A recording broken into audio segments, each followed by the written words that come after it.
Session එක පටන් ගන්න. ඒ කියන්නේ principles of management එහෙම නැත්නම් management theory and practice කියන මෙන්න මේ subject එකට අදාළව තියෙන theory ටික අපි කතා කරගෙන යන්න තමයි හදන්නේ. මේවා already ඔයාලට lectures වල cover වෙලත් ඇති. අපි සිංහලෙන් explanation එක කරගෙන යන අතරතුර මැදදී English වලින් පොඩ්ඩක් explain කරගෙන යමු. කොහේ හරි තැනක නොතේරෙන තැනක් තියෙනවා නම් මට message එකක් දාලා කියන්න. සහ ඔයාලා response කරනකොට හැමෝටම පේන විදිහට කියන්නේ මට direct messages නැතුව හැමෝටම පේන විදිහට රෙස්පොන්ඩ් කරන්න. එතකොට ඔයාලගේ තියෙන ප්‍රශ්නයක් අනිත් අයත් දැනගන්න හින්දා. right? හරි අපි සබ්ජෙක්ට් එකට යමු. පළවෙනිම ලෙසන් එක තමයි management theory and practice. right? අපිට මේක මුලින්ම කතා කරන්න තියෙන දේ තමයි වෙන මොනවත් කතා කරන්න කලින් අපි ඉගෙන ගන්න ඕන දේ තමයි මොකක්ද management කියන්නේ කියන එක. right? management theory and practice කියන ලොකු knowledge එක ඇතුළට යන්න කලින් management කියන්නේ මොකක්ද කියලා අපි දැනගන්න ඕනේ නේද? දැන් තමයි ඔයාලා මේ සෙෂන් එක ඉවර වෙනවත් එක්කම කවුරු හරි හෑන්ඩ් එකක් රේස් කරලා තියෙනවා කියන්නේ මොකක්ද දක්ෂිත?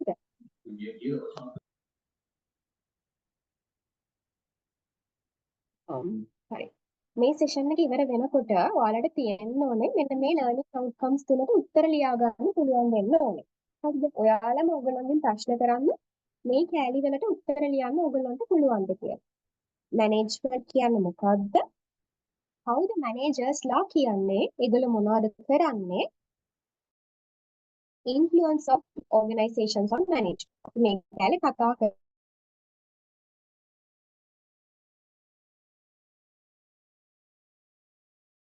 කරමු. මම කියන්න විශේෂම තියෙන්න ඕන. මම කලින් කිව්වා වගේ මුලින්ම තේරුම් අරගෙන ඉන්න මොකද්ද management කියන්නේ කියලා. හරි. ඔයාලා අහලා තියෙන වචනයක් නේද කළමනාකරණය. ඒක අපි බිස්නස් පොඩක් පැත්තක තියමුකෝ. අපේ පුද්ගලික ජීවිතය ගත්තත් අපිට කළමනාකරණය කියන එක ගොඩක් වැදගත්. මට විනාඩියක් දෙන්න.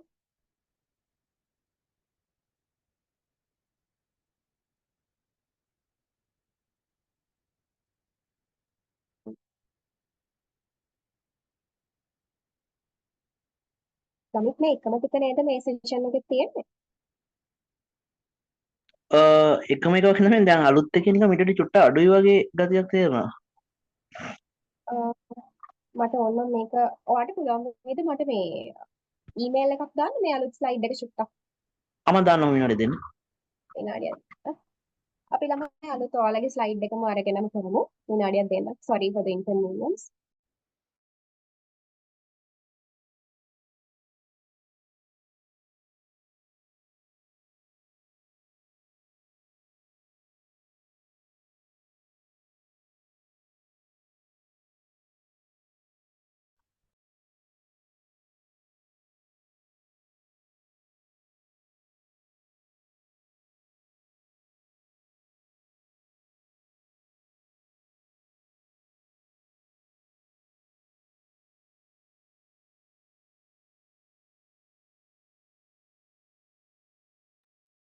ඒ ස්ලයිඩ් එක එනකන් ඔයාලා කියන්න බලන්න ඔයාලට හිතන විදියට කළමනාකරණය කියලා කියන්නේ මොකක්ද? ඔයාලා දන්න විදියට. කළමනාකරණය නැත්නම් මැනේජ්මන්ට් කියලා කියන්නේ මොකක් වෙන්න ඇතිද? වැරදුනට කමක් නැහැ. උත්තර දෙන්න මයික් එක අන්මියුට් කරලා කවුරු හරි බලන්න. chat එකේ හරි ඔයාලට හිතන ආන්සර් එකක් දාන්න මොකක්ද මැනේජ්මන්ට් කියලා කියනවා ඇත්තේ.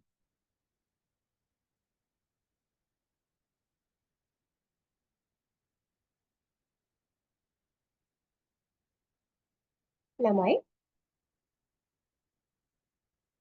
හරි. කවුරුත් ආන්සර් කරන්නේ නැති හින්දා දැන් මෙහෙම හිතන්නකෝ. ඔයාලා මැනේජ්මන්ට් කියන වචන ගැන හිතුවහම ඔයාලා හිතන්න ඔයගොල්ලෝ හැමෝම මැනේජර්ස්ලා කියලා. right? ඔයාලා හැමෝම මැනේජර්ස්ලා. එතකොට ඔයගොල්ලන්ට මැනේජ් කරන්න තියෙන්නේ කාවද? ඔයාලා කාට හරි කට්ටියකට උඩින් ඉඳලා ඔයාලට පහළ ඉන්න කට්ටියව තමයි මැනේජ් කරන්න තියෙන්නේ. නේ? ඔයාලගේ උඩ ඉන්න අයව ඔයාලට මැනේජ් කරන්න බෑනේ. ඔයාලගේ පහළ ඉන්න පිරිසක් තමයි ඔයාලා මැනේජ් කරන්නේ.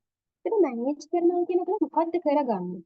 ඒගොල්ලෝ ලව්වා එයාලා හරහා ඔයා මොකද කරගන්නේ? ඔයාලගේ වැඩ ටික කරගන්න බා. right?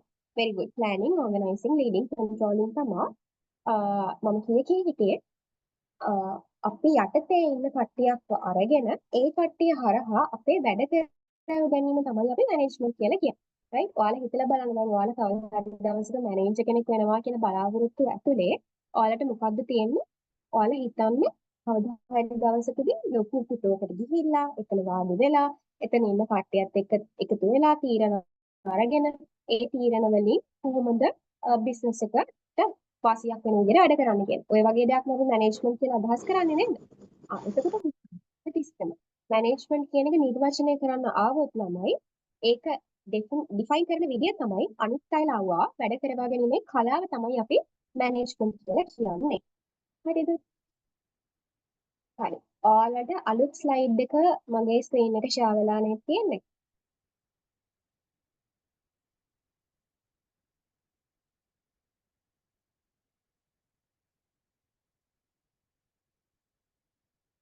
very good. හරි. ස්ලයිඩ් එක ෂෙයා වෙලා තියෙනවා. මම අර කිය හිටියේ මේක. The art of getting things done through people. අනිත් මිනිස්සුන් ලවා තමන්ගේ වැඩ කරවා ගැනීම. තමන්ගේ කියන්නේ මේ පුද්ගලික වැඩ නෙමෙයි.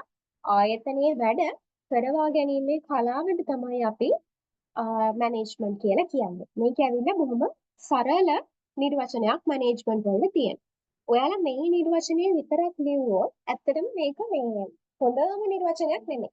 මැනේජ්මන්ට් කියන එක අර්ථ දක්වන්න තියෙන හොඳම නිර්වචනය මේක නෙමෙයි. නිකම් මේ මැනේජ්මන්ට් කියන එකට දාලා අදහසක් ගන්න නම් මේ නිර්වචනය හොඳයි. හරි? හරි. ඊළඟට තියෙනවා accomplishing predetermined objectives through the efforts of other people. කලින් තීරණය කරලා තිබුණු අරමුණු ළඟා කර ගැනීමේ ක්‍රියාවලිය. අනෙක් මිනිසුන්ගේ ශ්‍රමය හරහා කලින් තීරණය කරලා තිබිච්ච අරමුණු ළඟා කර ගැනීමේ ක්‍රියාවලිය තමයි මැනේජ්මන්ට් කියලා කියන්නේ. හරි මම ඉංග්‍රීසි හදාගන්න විදිහ කියන්නම්. දැනට ඔයගොල්ලෝ දැන් හිතන්නකෝ අපි හිතමු එක්සෑම් එකේ ඔයගොල්ලන්ගෙන් ප්‍රශ්නයක් අහනවා what is manage? define management කියලා කියනවා. right? management කියන්නේ මොකද්ද? කළමනාකරණය කියන්නේ මොකද්ද කියන එක නිර්වචනය කරන්න කියලා කියනවා. පළවෙනියටම ලියන්න ඕන දේ තමයි මෙන්න මේ ලේසි නිර්වචනය. The art of getting things done through other people. අනෙක් මිනිසුන් ලවා වැඩ කරවා ගැනීමේ කලාවට තමයි අපි මැනේජ්මන්ට් කියලා කියන්නේ. මං කියවනේ ඒක ඇවිල්ලා හොඳම නිර්වචනයක් නෙමෙයි කියලා. right? හොඳම නිර්වචනය තමයි ළමයි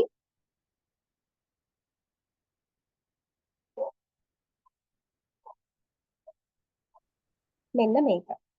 මේ බලන්න මේකේ තියෙනවා මේක ටිකක් අරකට වඩා දිගයි නේද? අපි බිස්නස් ඉගෙන ගන්න ළමයි විදියට අපි හැමතිස්සම ඕගනයිසේෂන් එකේ goals and objectives ගැන තමයි හිතන්න ඕනේ.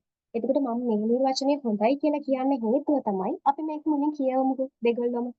The process of working with and through others to effectively achieve organizational objectives by using efficiently limited resources in a changing environment.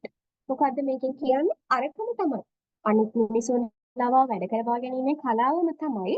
හැබැයි මොකටද අපි ඒගොල්ලෝ ලවා වැඩ කරවගන්නේ? මේ වෙනස් වෙන පරිසරය තුළ තියෙන ඕගනයිසේෂන් එකේ objectives අපි effectively ළඟා කරගන්න අනිත් මිනිසුන් ලවා වැඩ කරවා ගැනීමේ කලාව තමයි මැනේජ්මන්ට් කියලා කියන්නේ. right?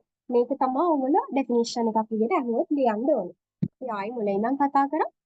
හිතන්න ඔයා මැනේජර් කෙනෙක් විදිහට කරන්නේ මොකද්ද? ඔයා යටතේ ඉන්න පිරිසව හසුරුවීම. නේද? හසුරවලා ඔයා මොකද්ද බලාපොරොත්තු වෙන්නේ? ආයතනයේ තියෙන අරමුණු සාක්ෂාත් කරගන්න එක. එතකොට මැනේජ්මන්ට් කියලා අපි අදහස් කරන්නේ අනිත් මිනිස්සු ලවා වැඩ කරවා ගැනීමේ කලාව.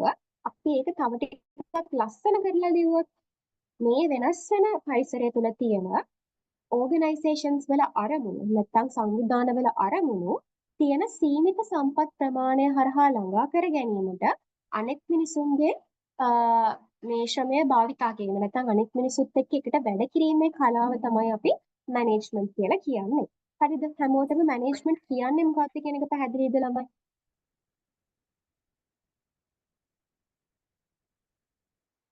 මැනේජ්මන්ට් කියන්නේ මොකක්ද කියලා හැමෝටම පැහැදිලිද?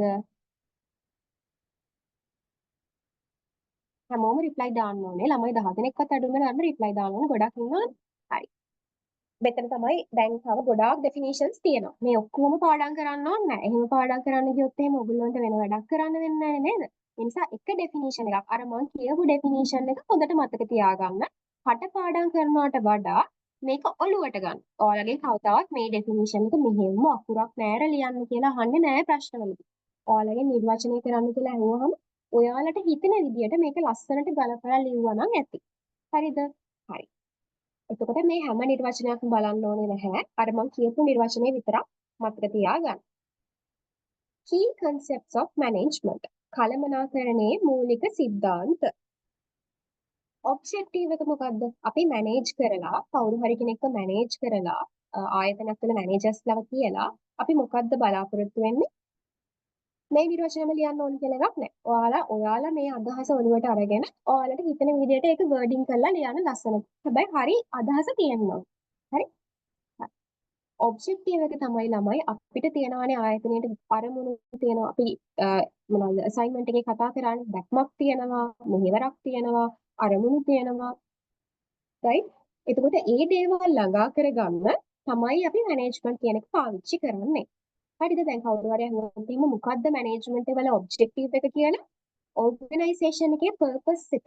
ඕගනයිසේෂන් එකට තියෙන අරමුණ අචීව් කරගන්න එක තමයි ළඟා කරගන්න එක තමයි මැනේජ්මන්ට් හරහා බලාපොරොත්තු වෙන්නේ. ඊළඟට අපි රිසෝසස් කියන දේවල් ගත්තා. හරිද?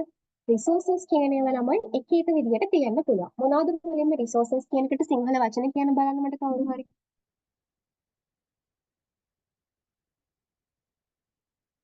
සම්පත්. right? සම්පත් කියලා අපි මොනවද අදහස් කරන්නේ? අපිට අපි ඕගොල්ලෝ A level කොමර්ස් කරපු කවුරු හරි ළමයෙක් ඉන්නවා නම් දන්නවා ඇති. අපිට නිෂ්පාදන සම්පත් තියෙනවා ಜಾති හතරක්. මොනවද ඒ ಜಾති හතර? භූමිය, ශ්‍රමය, ප්‍රාග්ධනය, ව්‍යවසාය. නේ? භූමිය, ශ්‍රමය, ප්‍රාග්ධනය, ව්‍යවසාය. මොකද මේ භූමිය කියලා අපි අදහස් කරන්නේ ළමයි? දැන් හිතන්න ඔයා මොකක් හරි ව්‍යාපාරයක් කරගෙන යනවා. මේ ව්‍යාපාරය කරන්න ඔයාට ඉඩමක් ඕනේ. ගොඩනැගිලි ඕනේ. right?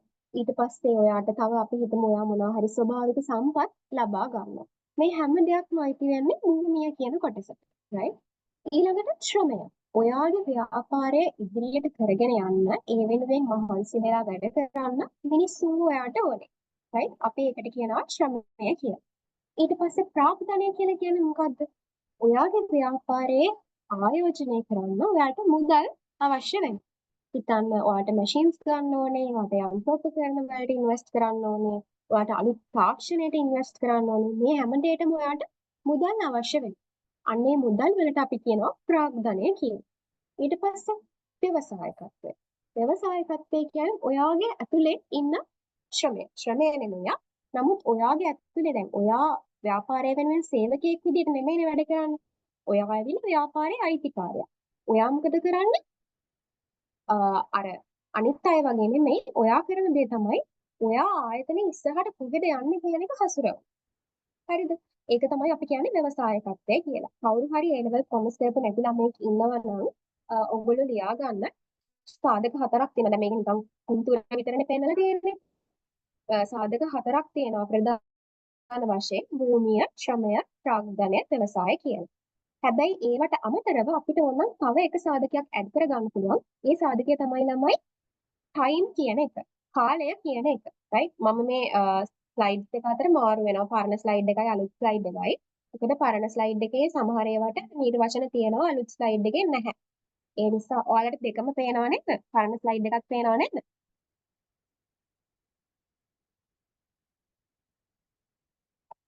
ළමයි. ඕ පේනවා. හරි. මේ අපි ඒ වගේ වෙලාවට මේ පරණයෙන් කරමු එහෙම ප්‍රශ්නයක් නැහැ. ඔව් ඒක තමයි.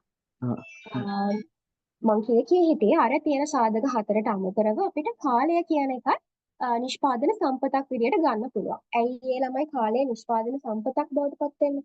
දැන් නිෂ්පාදන විතරක් නෙමෙයි රිසෝසස් කියලානේ අපි මෙතන අදහස් කරේ. සම්පත් කියලානේ අදහස් කරේ.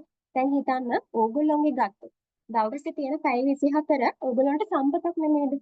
ඔයාලා උදේ 8ට රස්සාවට යනවා නම් ආයි හවස 5 වෙනකම් වැඩ කරනවා නම් අපි හිතමු යන්නේ එන්නත් එක්ක උදේ 7 ඉඳන් හවස 7 වෙනකම්ම ඔයගොල්ලෝ සමහරලාට පාරේ. ආයි ගෙදර ඇවිල්ලා 8ට විතර ලෙක්චර්ස් කරලා 10ට විතර ඉවර කරලා ඉතුරු ටිකෙන් නිදාගෙන පාඩමුත් කරලා සමහර වෙලාවට ගෙදර වැඩක් කරලා ඔය හැමදේම කරන්න ඔයගොල්ලන්ට තියෙන්නේ මොකද්ද? පැය 24ක් විතරයි දවසට. නේ? සීමිත සම්පතක්. නමුත් ඒ සම්පතෙන් ඔයාලට ගන්න පුළුවන් ප්‍රයෝජන බොහොමයක් තියෙනවා. එතකොට කවුරු හරි කෙනෙක් අපි හිතමු එක්සෑම් එකේ ඇහුවා කියලා what are the resources that are available for a company කියලා. එතකොට ඔයගොල්ලෝ ලියන්න ඕනේ resources කියලා කියන්නේ අපිට යම්කිසි task එකක් meaningfully කරගන්න. අපිට අර්ථවත්ව යම්කිසි දෙයක් කරගන්න උදව් දෙන ඕනෑම දෙයක් අපිට සම්පතක් කියලා හඳුන්වන්න පුළුවන්. right? අපිට මොනවා හරි දෙයක් කරගන්න meaningfully අර්ථවත් විදියට කරගන්න උදව් වෙන ඕනෑම දෙයක් සම්පතක් කියලා අපිට හඳුන්වන්න පුළුවන්. ඊට පස්සේ කියනවා inputs output බවට පරිවර්තනය කිරීමේ ක්‍රියාවලිය. ඒ කියන්නේ යෙදවුම් නිනවුම් බවට පරිවර්තනය කිරීමේ ක්‍රියාවලියට දායක වෙන ඕනෑම දෙයක් සම්පතක් කියලා හඳුන්වන්නත් පුළුවන්. right? අපි හිතමු ලේසි උදාහරණයක් ගත්තොත් එහෙම අපි හිතමු මෙහෙම ෆ්‍රයිඩ් රයිස් එකක් හදනවා කියලා හිතන්නකෝ. හරිද? ඔය ෆ්‍රයිඩ් දැන් ඔන්න කඩයක් තියෙනවා. මේ කඩේ මොනවද තියෙන්නේ? හාල් තියෙනවා, කැරට් තියෙනවා, ලීක්ස් තියෙනවා, චිකන් තියෙනවා. ඔය ටික මොනවද? මේගොල්ලන්ගේ ඉන්පුට්. ඒ කියන්නේ යෙදවුම්. දැන් යෙදවුම අන්තිමේදී ෆ්‍රයිඩ් රයිස් එකක් බවට පරිවර්තනය වෙන්න ඕනේ. මේ ෆ්‍රයිඩ් රයිස් එකක් බවට පරිවර්තනය වෙන්න මොකද වෙන්නේ? නිෂ්පාදන ක්‍රියාවලියක් හරහා යන්න ඕනේ. මොකද කරන්නේ? අර එළවලු ටික කපලා, හාල් ටික හොදලා, ලිපේ තියලා, ඊට පස්සේ ඒ ටික එකට අරගෙන දාලා කවලම් කරලා, චිකන් ටික තෙලට දාලා, ඔහොම නිෂ්පාදන ක්‍රියාවලියක් තියෙනවානේ.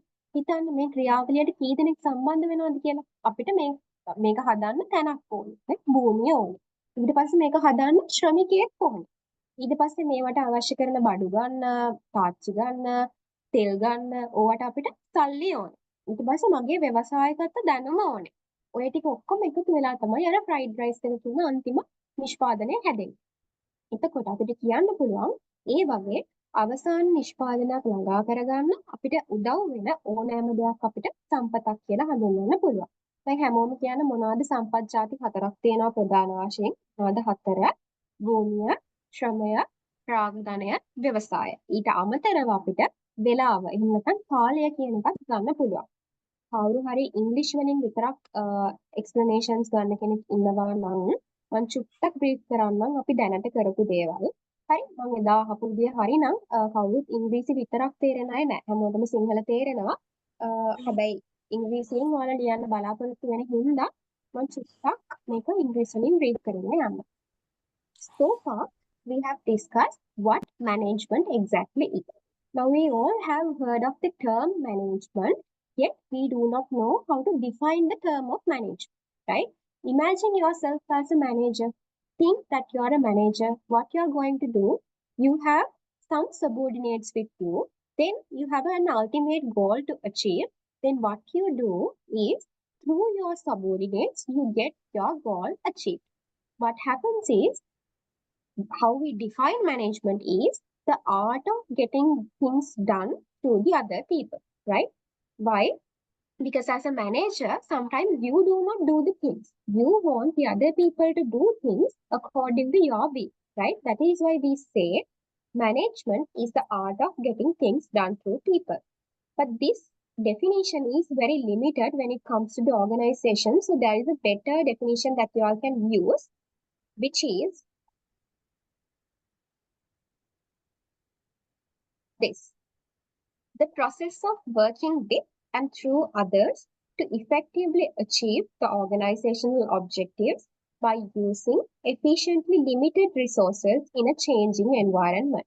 Why do I say this is the proper definition for management? Because this has all the elements in it. Now that you have to work with people, then you have limited resources and the environment is changing. The limited resources, you have to use it in an effective way to achieve the organizational objectives.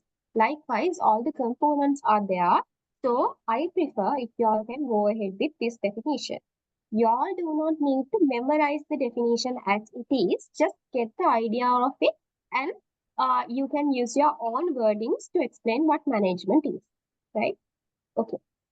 Then the objective of management is to achieve the organizational goals and objectives. Then we discussed about the resources. Resources are the objects that help us to achieve something meaningful, right? So there are 4 main types of production resources, which is land. Someone's mic is unmuted.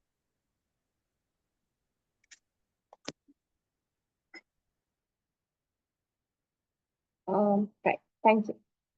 So there are 4 production resources. What are they? Land, labor, machine, and then entrepreneurship. In addition to that, there's another resource which is time, right? Hope I'm clear up to this point.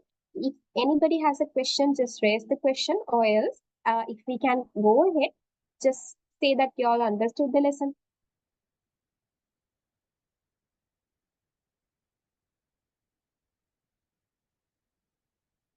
තේරුණා නම් ළමයි ඔයගලන්ට yes කියලා මට message එකක් දාන්න. එතකොට මට ඉස්සරහට යන්න පුළුවන්. good. හරි. දැන් අපි කතා කරන්න යන ළමයි management කියන මාතෘකාව ඇතුළේදී ඔයාලට හැම තිස්සෙම ඇහෙන වචන දෙක. හරි? මේ වචන දෙක නැතුව management අපිට කතා කරන්න බෑ වගේ එකක් තියෙනවා. මේ වචන දෙක අත්‍යවශ්‍යයි management ගැන කතා කරද්දී. efficiency and effectiveness.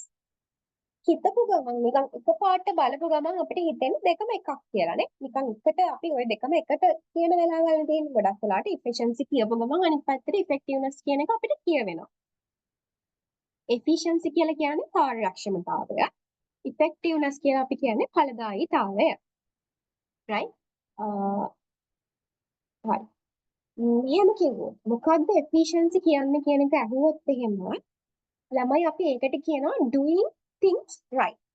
යම් කිසි දෙයක් හරියට කිරීම අපි කියනවා efficient කියලා. කවුරු හරි කෙනෙක් යම් කිසි දෙයක් හරියට කරනවා නම් අපි ඒකට කියනවා efficient කියලා. effectiveness කියලා අපි අදහස් කරන්නේ හරි දේ කිරීම. right? හරි දේ කිරීම. හරියට දේවල් කිරීම සහ හරි දේ කිරීම කියන්නේ දෙකක්. නේද? ඒ දෙක වෙනස ඔයගලන්ට තේරෙනවද කියලා මම හිතනවා. මේ තියෙන්නේ අපි මේ පරණ ස්ලයිඩ් එකෙන් කියවගෙන යමු මේකේ තියෙන definition. The ability to utilize the use of resources in achieving organizational objectives. Efficiency කියලා කියන්නේ ළමයි ඔයගලන්ට මේක නිර්වචනය කරන්න ආවොත් අපි දන්නවනේ අපිට තියෙන සම්පත් හරිම සීමා සහිතයි. අර මං කිව්ව පැය 24යි හැමෝටම තියෙන කියලා. ඔයාට තියෙන පැය 24යි මට තියෙන පැය 24යි. ඒකට සම්පත් සීමා සහිතයි. මේ සම්පත් සීමා සහිත සම්පත් ටික පාවිච්චි කරලා මම කොහොමද මගේ දේවල් හරියට කරන්න කියන එක තමයි අපි efficiency කියන එකෙන් කතා කරන්නේ. කාගේ හරි මයික් එකක් අන්මියුට් වෙනවා. පොඩ්ඩක් ඒක ගැන අවධානය යොමු කරන්න අනිත් පැයට කරදරයිනේ. එහෙනම් දැන් අපි හිතමු මෙහෙම ඔන්න එකම කැම්පස් එකට යන ළමයි දෙන්නේ. විවිධ දවස කියන්නේ ඔයගලන්ට ෆ්‍රී දවසක් කියලා අපි හිතමු. හරි? දෙන්නම උදේ 7 වෙනකොට හැරෙන්න. එක්කෙනෙක් ඉන්නවා එයාට ඊට පහුවෙන්දට කරන්න අසයින්මන්ට් දෙන්නටම අසයින්මන්ට් එකකුත් තියෙනවා. හැබැයි එක්කෙනෙක් උදේ 7ට පටන් අරගත්තට පස්සේ එයා දිගටම වැඩ කරගෙන යනවා ලස්සනට. තියෙන වෙලාව පාවිච්චි කරලා. තව එක්කෙනෙක් ඉන්නවා එයා උදේ ඉඳන් හවස් වෙනකම් ෆෝන් එක ඔබ ඉඳලා අන්තිම පැය ටිකේ තමයි පටන් ගන්න අසයින්මන්ට් එක කරන්නේ. හරි. දැන් අපි හිතමු පළවෙනියට හොඳට අසයින්මන්ට් කරන ළමයාගේ නම්බර එක 1. ඔය ෆෝන් එක ඔබ ඉඳලා කිසිම වැඩක් කරන්නේ නැතුව ඉඳලා අන්තිමට කරන්න ගන්න ළමයාගේ නම්බර එක 2. ඔයාලා හිතන්නේ කවුද මෙතනින් efficient? 1ද 2ද?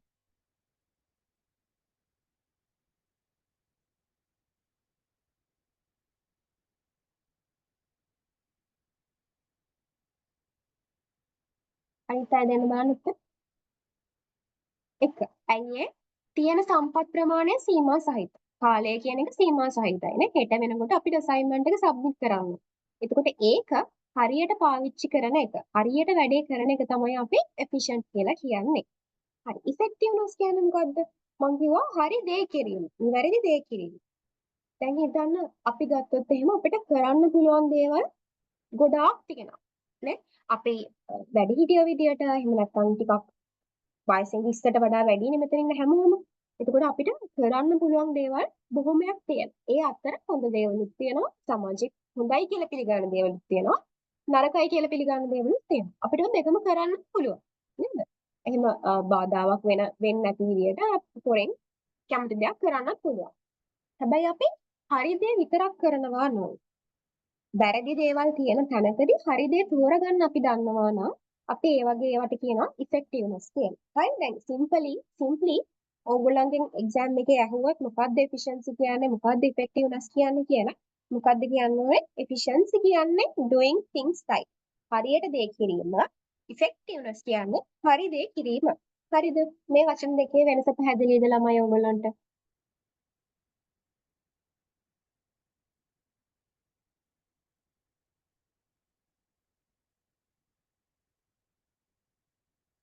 ඒ වචන දෙකේ වෙනස පැහැදිලිද හැමෝටම?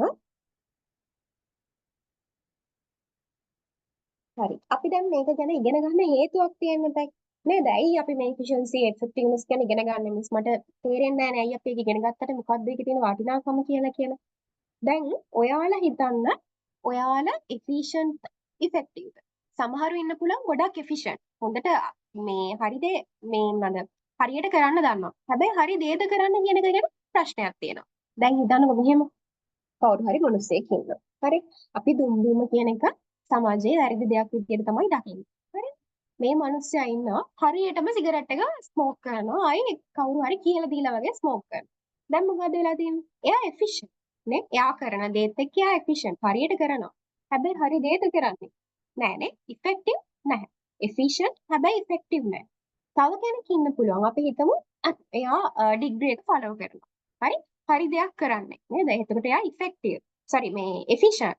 effective හැබැයි කරනවා කාලේ තමයි ඩිග්‍රී එක කරන්නේ. ඔහේ එනවා ක්ලාස් වලට එන්න ඕනේ හින්දා එනවා. හැබැයි අසයින්මන්ට් එකක් වෙලාවට කරන්නේ නැහැ. ලෙක්චර් එකකට හරියට යන්නේ නැහැ. හරි දේ කරන්නේ හැබැයි හරියට කරන්නේ නැහැ. නේද?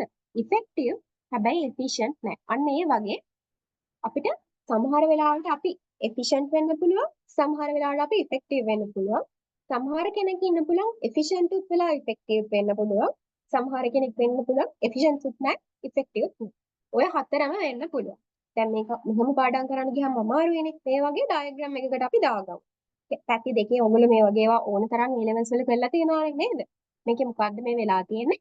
මේ පැත්තට අපි දාලා තියෙනවා efficiency, මේ පැත්තට දාලා තියෙනවා effectiveness. දැන් මේ හතර නම් කරගෙන යන්න බලන්න. මෙතන මේ කොටුව ගැන හිතන්න බලන්න. efficiency එක ගොඩක් වැඩි.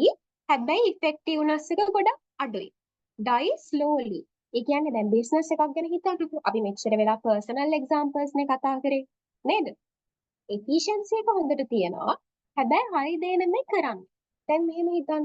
ඔන්න අර අපි rice example එකම ගමුකෝ. හරි. මේ ඔයගොල්ලන්ගේ හන්දියේ අලුත් කඩයක් දාලා තියෙනවා. ඒ කඩේ කෑම එකක් ගන්න ඔයා යනවා. ගත්තාම ඒ කෑම එකේ තියෙන එළවලු රහත් නෑ, චිකන් හරියට දාලත් නැහැ, බත් එකත් චුට්ටක් පිරුණු වෙලා වගේ. හරි දේ නෙමෙයි එයා කරන්නේ. හැබැයි කෑම එක ටක් ගාලා ඉක්මනට ඕගොල්ලන්ට හදලා කරලා ලෑස්ති කරලා දෙන්න. හරි? die slowly. ඔයා ආයේ යනවද ආයේ කෑම කන්න? ආයි නිකන් ඒ කියන්නේ අයියෝ ඒ කඩේ කෑම හරි නෑනේ කියලා හිතනවනේ නේ. අන්න ඒ වගේ. හරි දේ නෙමෙයි කරන්නේ. හැබැයි හරියට ටක් ටක් ගාලා කරගෙන යනවා. අන්න ඒ වගේ අය die slowly කියලා කියනවා. ටික පරිණාමයට මේ පරිණාමය නෙමෙයි ඒගොල්ලන්ව අයින් වෙලා යනවා කියන එකට තමයි අපි ඒ අදහස දෙන්නේ. ඊළඟට හිතන්න තව කඩයක් තියෙනවා. ඒ කඩේ කෑම මෙලෝ රහකුත් නැහැ. ගිහාම සර්විස් එක හරියට දෙන්නෙත් නැහැ. පැයක් විතර බලන් ඉන්න ඕනේ කෑම එකක් ගන්න. ඒ වගේ ඒවා die quickly. ඔයාලා සමහරවිට අනේ මේ කඩේ කනවට වඩා හොඳයි කියලා ගෙදර ගිහින්ම කනවනේ. කවදාවත් ආයේ ඒ කඩේ පැත්ත පළාතක යන්නේ නැහැ. අන්න ඒ වගේ. ඒතර බිස්නස් එක ඉක්මනට නැති වෙලා යනවා. මේගොල්ලෝගේ ටික නෙවෙයි නැති වෙලා යනවා. මෙයාලගේ ඉක්මනට නැති වෙලා යනවා. තව කඩයක් තියෙනවා අපි හිතමු කෑම මාර රහයි. කෑම හොඳටම රහයි. හැබැයි කෑම ගන්න ගියාම පෝලිම් වල ඉන්න වෙනවා හරියට. right? වෙලා යනවා කෑම එකක් ඉල්ලලා ඕඩර් කරලා ගන්න ගියාම. ඒ වගේ සමහරවිට ඔයගොල්ලෝ රහින්දා කමන්නේ චුට්ට වෙලාවක් මෙතන ඉඳලාම ගන්නවා කියලා හිතන්න පුළුවන්. හැබැයි අර ගොඩාක් සතුටු නෑ ඒ කෑම කඩේ ගැන නේ. ගිහාම අම්මෝ වෙනම් පැයකට කලින් විතර යන්න ඕනේ කෑම එකක් ගන්න. ඔහොම කියලා අපිට හිතෙන තැන් තියෙනවානේ නේද? ඒ වගේ. ඒගොල්ලන්ට අපි කියන survive. පවතිනවා. හැබැයි අර උපරිම හොඳින් පවතින්නේ නෑ. තවත් කඩයක් තියෙනවා කියලා හිතන්න. කෑමත් රහයි. ඉක්මනට ගිය ගමන් උගලන්ට හම්බවත් වෙනවා. උණුවෙන් රසට හම්බවත් වෙනවා. ඒ වගේ කඩේකට ඔයගොල්ලෝ ආයි යන්න ආසයි නේ. සමහරවිට තුන් වෙලම ඒ කඩෙන් කන්නත් පුළුවන්. ඒකට අපි කියනවා thrive කරනවා කියලා. ඒ කියන්නේ ඒගොල්ලෝ ඒකේ හොඳටම perform කරනවා කියන එක තමයි මේකෙන් කියන්නේ. right? ඔයාලා දැන් මොකද්ද කියන්න ඕනේ මේ වගේ example එකක් දීලා හුවොත් එහෙම efficiency මේ පැත්තට effectiveness මේ පැත්තට දාගත්තාම ළමයි මේ හතර පාඩම් කරගන්න. efficiency එක වැඩි වෙලා effectiveness එක අඩු වුණොත් මොකද වෙන්නේ? efficiency එකයි effectiveness එකයි දෙකම අඩු වුණොත් මොකද වෙන්නේ? efficiency එක අඩු වෙලා effectiveness එක වැඩි වුණොත් මොකද වෙන්නේ? efficiency එකයි effectiveness එකයි දෙකම හොඳට තිබුණොත් මොකද වෙන්නේ? ඔන්න ඔය විදිහට නිකන් හිතලා, يعني මේ හතර කොහොමද පාඩම් කරගන්න වෙනවා. මේ අර මම කියපු example එකෙන්ම ඔයගලන්ට ලියන්න පුළුවන්. right? ඒක business example එකක් හින්දා. හරි. ඔයගොල්ලන්ගේ ගොඩාක් ළමයි මෙන්න මේ ලස්සන නිර්වචන දීලා තිබුණා. මේ නිර්වචනේ අපි මුලදී කතා කරපු නිර්වචනයට වඩා හොඳ නිර්වචනයක්. හරි. මැනේජ්මන්ට් කියන එක ළමයි අපිට අර්ථ දක්වන්න පුළුවන් the process of planning, organizing, leading and controlling of an organizational limited resources efficiently and effectively to achieve organizational objectives. මොකද්ද මේකේ සිංහල තේරුම හිතන්න? මැනේජ්මන්ට් කියලා කියන්නේ සැලසුම්කරණය, සංවිධානකරණය, මෙහෙයවීම සහ පාලනය. මොනවද අපි සැලසුම්කරණය කරන්නේ? මොනවද සංවිධානය කරන්නේ? මොනවද මෙහෙයවන්නේ? මොනවද පාලනය කරන්නේ? ආයතනයේ සතුව තියෙන සීමිත සම්පත් කාර්යක්ෂමව සහ ඵලදායීව සැලසුම්කරණය, සංවිධානයකරණය, මෙහෙයවීම හා පාලනය කිරීමේ ක්‍රියාවලිය තමයි අපි කළමනාකරණය කියලා හඳුන්වන්නේ. right? අපි මෙතනදී දැක්කනේ ආයතනයක් හොඳට සතුටින් ඉන්න නම් ආයතනය හරියට තමන්ගේ දේ කරගන්න නම් ආයතනය efficient වෙන්නත් ඕනේ, effective වෙන්නත් ඕනේ. අන්න ඒකයි අපි කියන්නේ මැනේජ්මන්ට් වලදී මේ මොනවා තිබුණත් වැඩක් නැහැ. effectively සහ efficiently resources අපි පාවිච්චි කරන්න දන්නේ නැත්නම්. මෙතනට එනකම් පැහැදිලිද ඔයගොල්ලන්ට?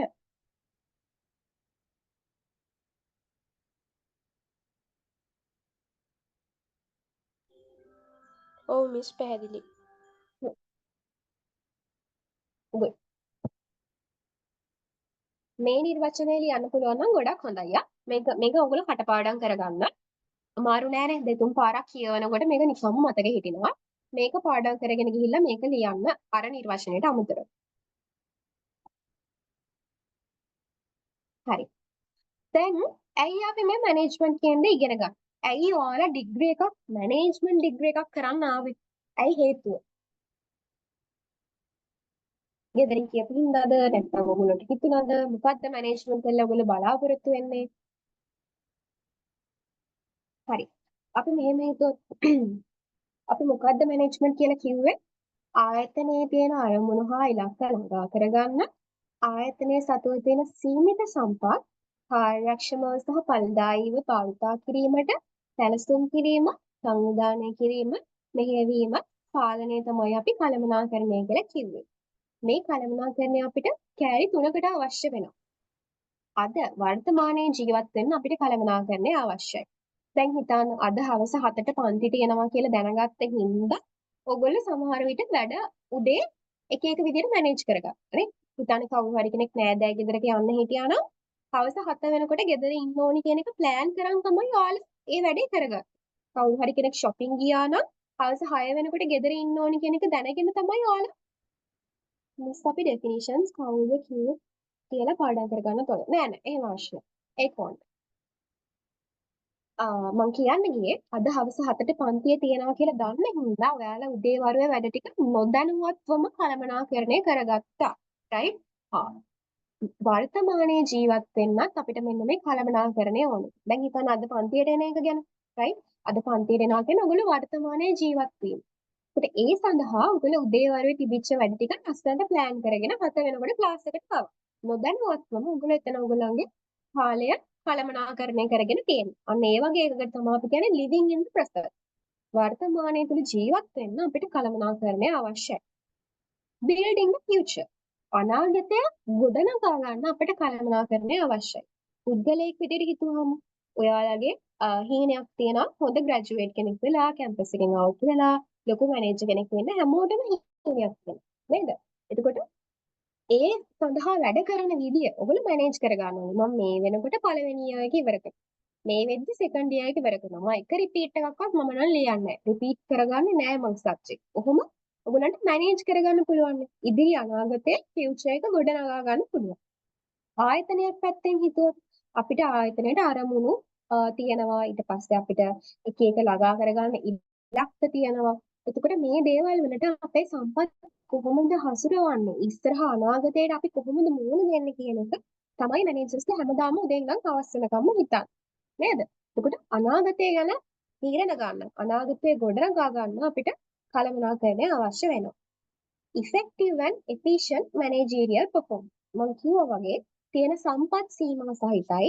ඒ සම්පත් කාර්යක්ෂමව ඵලදායීව පාවිච්චි කරන්න කොහොමද කියලා දැනගන්න අපිට කළමනාකරණය අවශ්‍ය වෙනවා. දැන් කවුරු හරි එක්සෑම් පේපර් එකේ අහුවොත් ඇයි අපිට කළමනාකරණය අවශ්‍ය වෙන්නේ කියලා හේතු තුනම ලියන්න ඕනේ. වර්තමානයේ ජීවත් වීමට අවශ්‍යයි, අනාගතයේ ගොඩනගා ගැනීම සඳහා අපිට කළමනාකරණය අවශ්‍යයි. සම්පත් සීමිත නිසා ඒ සම්පත් effectively සහ efficiently කොහොමද පාවිච්චි කරන්න කියන එක ගැන අපිට දැනගන්න මේක අවශ්‍යයි. කළමනාකරණය අවශ්‍යයි. The process of management, right? කළමනාකරණ ක්‍රියාවලිය. හරි. ළමයි කළමනාකරණය හැමතිස්සම පටන් ගන්න ප්ලෑනින් වලින්. ඒකට හේතුව මම කියන්නම්. දැනට මතක තියාගන්න. කළමනාකරණය පටන් ගන්න ප්ලෑනින්. එහෙම නැත්නම් සැලසුම් කරනයෙන්. right? හරි. අද අපි හදස 7ට පන්ති යනවා කියන සිටුේෂන් එක ගමු. right? ඔයාලා දන්නා අද හවස 7ට පන්තිය තියෙනවා කියලා. දැන් උදේ නැගිට්ටහම ඔයාලට තව වැඩ තියෙනවනේ. සමහර විට අද ජොබ් එකට ගිය කට්ටිය ඉන්න පුළුවන්. අද ගර්ල්ෆ්‍රෙන්ඩ් හරි බොයිෆ්‍රෙන්ඩ් එක්ක හරි එළියට ගිය කට්ටිය ඉන්න පුළුවන්. right? නැත්තම් ගෙදර කාගේ හරි අවශ්‍යතාවයකට එළියට ගිය අය ඉන්න පුළුවන්. ගෙදරටම වෙලා නිදාගත් අය ඉන්න පුළුවන්. ඔය කොහේ හරි කෑල්ලකට ඔයගොල්ලන්ව වැටෙනවනේ. දැන් හිතන්න හවස 7ට පන්තිය තියෙනවා කියලා දන්න නිසා ඔයාලා ඔයගොල්ලන්ගේ උදේ වරුවේ වැඩ ටික සැලසුම් කරගත්තා. නැගිට්ටහම ලොකුවට හිතුවේ නැති වුණත් සමහර විට ඔයාලගේ ඔළුව ඇතුලේ සැලසුමක් තියෙන්න ඇති. මම මේ වෙලාවට එළියට යනවා, මේ වෙලාවට නැවත ගෙදර එනවා, මේ වෙලාවට ක්ලාස් එකට ජොයින් වෙනවා. පොඩි සැලසුමක් ඔළුව ඇතුලේ තිබ්බා. ඊළඟට ඕගනයිස් කරගත්තා. ඔයාලා ඔයගොල්ලන්ට අවශ්‍ය කරන දේවල් ටික ඒ වෙනුවෙන් ඕගනයිස් කරගත්තා. right? මේ වෙලාවට ගෙදරින් එළියට යනවා නම් මම කොහොමද යන්නේ? මේ ත්‍රිවිල් එකක ගිහින් යනවා නැත්නම් පරක්කු වෙයි ක්ලාස් එකට. ඔය වගේ ඔයගොල්ලෝ චුට්ට චුට්ට ඕගනයිස් කරගත්තා. ඊට පස්සේ ලීඩින් කියන එක නම් මේ එක්සැම්පල් එකට අදාළ නැහැ. හැබැයි හිතන්නකෝ ඔයගොල්ලන්ට කවුරු හරි නංගි කෙනෙක් හරි මල්ලි කෙනෙක් හරි ඉන්නවා කියලා. එතකොට එයාලට කිව්වා මේ වෙලාවට ඇවිල්ලා මට කරදර කරන්න එපා. මේ මට ක්ලාස් එකක් තියෙනවා. ඔය වගේ. right? කන්ට්‍රෝලින් කියන එක ගත්තොත් එහෙනම් ඔයගොල්ලෝ 7 වෙනකොටම ක්ලාස් එකේ ඉන්නවා කියන එක ඇෂුවර් කරන්න සමහරලාට කැමැත්තෙන් නෙමෙයිනේ ඊට දවසේ ක්ලාස් එකට එන්නේ නේ. ගෙදරට වෙලා නිදා ගන්න තියෙන දවසේ ක්ලාස් එකකට එන්න ඔයාලා ඕගොල්ලන්වම උත්ප්‍රේරණය කරගත්තා. ඔයගොල්ලෝ ඕගොල්ලන්වම කන්ට්‍රෝල් කරගත්තා. හරි? හරි. මට කියන්න ඕනේ කළමනාකරණය කියන පාර්ට් එක ඇතුලේ කෑලි 4ක් තියෙනවා. අපි මේ පර්සනල් ලයිෆ් එක අමතක කරලා බිස්නස් එක ගැන කතා කරමු. නමුත් මුලින් මතක තියාගන්න කෑලි 4ක් තියෙනවා. මොනවද කෑලි 4? planning, organizing, leading and controlling. සැලසුම්කරණය, සංවිධානකරණය, මෙහෙයවීම, පාලනය. අපි දැන් එකින් එක කියන්නේ මොකක්ද කියන එක ගැන හිතලා බලමු. planning.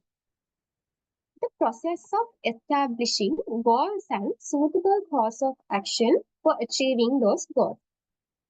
අපි planning එහෙම නැත්නම් සැලසුම්කරණය කියලා අදහස් කරන්නේ අපිට අනාගතයේ ළඟා කරගන්න තියෙන අරමුණ establish කිරීම, ස්ථාපනය කිරීම සහ ඒ අරමුණ ළඟා කර ගැනීම සඳහා අපිට action plan එකක් තියෙන්න ඕනේනේ. අපි වැඩ කරන්න ඕනේ විදියක් තියෙන්න ඕනේනේ.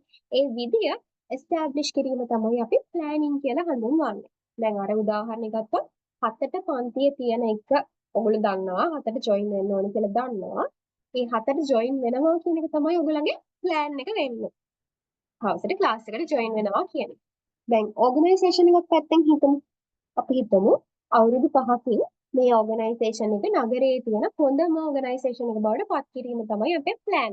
ඔන්න අපිට goal එකක් තියෙනවා. ඒ වෙනුවෙන් අපි කරන්න ඕනේ වැඩ කීපයකුත් තියෙනවානේ නේද? අපි මහන්සි වෙලා වැඩ කරන්න ඕනේ, අපේ production එක double කරන්න ඕනේ, අපි marketing පැත්තට පොඩ්ඩක් තව වැඩිපුර අවධානය දෙන්න ඕනේ. ඔය වගේ අපේ ඔබ්ජෙක්ටිව් එක නගා කරගන්න අපි කොහොමද වැඩ කරන්න ඕනේ කියන එක සහ අපේ ඔබ්ජෙක්ටිව් එක මොකක්ද කියන එක එස්ටැබ්ලිෂ් කරන එක තමයි අපි ප්ලෑනින් කියලා හඳුන්වන්නේ. ඊට පස්සේ organizing කියන්නේ සංවිධානය කිරීම. right? The process of engaging two or more people in working together in a structured way to achieve the expected objective. හරි අපි plan එකේ ඔබ්ජෙක්ටිව් එක හදාගන්න. මොකක්ද ඔබ්ජෙක්ටිව් එක? අවුරුදු 5කින් මේ නගරයේ තියෙන හොඳම ඕගනයිසේෂන් එක බවට පත් වීම. ඒ සඳහා අපි වැඩ කරන්න විදියකුත් plan එකේම හදාගත්තා. ළමයි වැඩ කරන්න මිනිස්සු ඉන්න ඕනේනේ නේද? මිනිස්සු ඉන්න ඕනේ, සම්පත් තියෙන්න ඕනේ, භූමිය තියෙන්න ඕනේ, ප්‍රාග්ධනය තියෙන්න ඕනේ. එතකොට අපි මොකද කරන්නේ? මේ හැම දෙයක්ම එකට එකතු කරලා ඒගොල්ලන්ව එක ස්ට්‍රක්චර් එකකට හදලා අපේ ඕගනයිසේෂන් එක වෙනුවෙන් අපේ ඕගනයිසේෂන් එකේ හදාගත්ත ගෝල් එක ළඟා කරගන්න ඒගොල්ලන්ව එක එක තැනකට ගේන්න ඕනේ. නේද? අන්න එහෙම ඒ එක තැනකට ගෙන ඒමේ ක්‍රියාවලිය තමයි අපි organizing කියලා කියන්නේ. මේ තියෙන process of engaging two or more people. එකට එකතු කිරීමේ ක්‍රියාවලිය තමයි අපි organizing කියලා කියන්නේ. ඊට පස්සේ leading. The process of directing and influencing the task-related activity of group of members or the entire organization. The process of directing and influencing. අපේ යටතේ වැඩ කරන මිනිස්සුන්ට දැන් හිතන්නකො කට්ටියව අපි එකට එකතු කරගත්තා. right? එකට එකතු කරගත්තාම ඒගොල්ලන්ට මාර්ගයක් පෙන්වන්න ඕනේ. ඒගොල්ලන්ට කියන්න ඕනේ. ඔයගොල්ලෝ මෙන්න මේ දේ කරන්න. මේ විදියට කරන්න. මේ විදියට අපි හැමෝම එකතු වෙලා වැඩ කරමු. right? කවුරු හරි කෙනෙක් වැඩ කරන අඩුයි වගේ නම් එයා ළඟට ගිහිල්ලා පොඩ්ඩක් කතා කරලා එයාව මොටිවේට් කරලා එයාට ඉන්ෆ්ලුවන්ස් එකක් දීලා නැවත එයාව back on track ගන්න අපි වැඩ කරන්න ඕනේ. ඒක ලීඩින් කියලා අපි අදහස් කරන්නේ ඒක. අනිත් හැමෝටම නායකත්වය පෙන්වීම තමයි අපි ලීඩින් කියලා අදහස් කරන්නේ. ඊට පස්සේ controlling. The process of ensuring that the actual activities conform to planned activity. දැන් හිතන්නකෝ අපි මෙතනදී plan එකේදී හදාගත්තානේ අපි මොකද්ද goal එක කියලාත් හදාගත්තා. ඒ goal එක ළඟා කරගන්න අවශ්‍ය කරන actions මොනවද කියලාත් අපි හදාගත්තානේ. නේද? එතකොට අපි මෙතන මේ controlling එකේදී කරන්නේ ඇත්තට මේ actions වලට අපි වැඩ කරනවාද කියන එක check කරලා බලන එක තමයි අපි controlling වලදී කරන්නේ. right? හරි. මම හිතනවා පැහැදිලි කියලා. නමුත් මම ඒ ආත්මත් මුලින් ඉඳන් කිව්වා. කළමනාකරණයේ කෑලි ප්‍රධාන වශයෙන් process එකේ හතරක් තියෙනවා. planning, organizing, leading, controlling. planning කියන්නේ මොකද්ද? අපේ ඉස්සරහා යන්න තියෙන goal එක මොකද්ද? ඒ goal එක ළඟා කරගන්න අපි කොහොමද කටයුතු කරන්න කියන එක අපි planning වලදී තීරණය කරනවා. organizing කියන්නේ මොකද්ද? goal එකක් ළඟා කරගන්න අපිට විවිධාකාරයේ සම්පත් අවශ්‍යයි. භූමිය, ශ්‍රමය, ප්‍රාග්ධනය, ව්‍යවසාය මේවා අවශ්‍යයි. මේ හැම දෙයක්ම එක තැනකට ගේන එක. මේවා එකට එක සම්බන්ධ කරන ක්‍රියාවලිය තමයි අපි organizing කියලා කියන්නේ.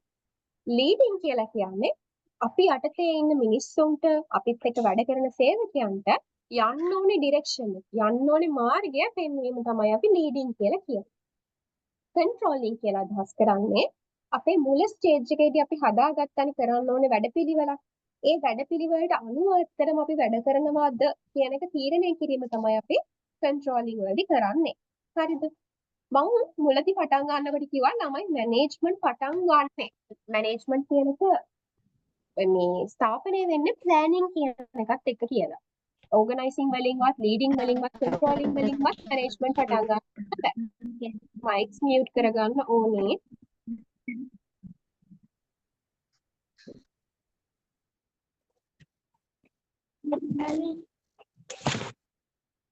මට මේ mic එක mute කරන්න බෑ. පොඩක් බලන්න දමිත් පුළුවන් දෙය.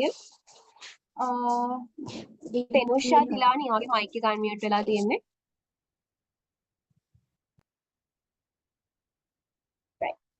planning පිටතද විදිහේ මම කිව්වා planning තමයි management process එකේ පළවෙනි step එක කියලා.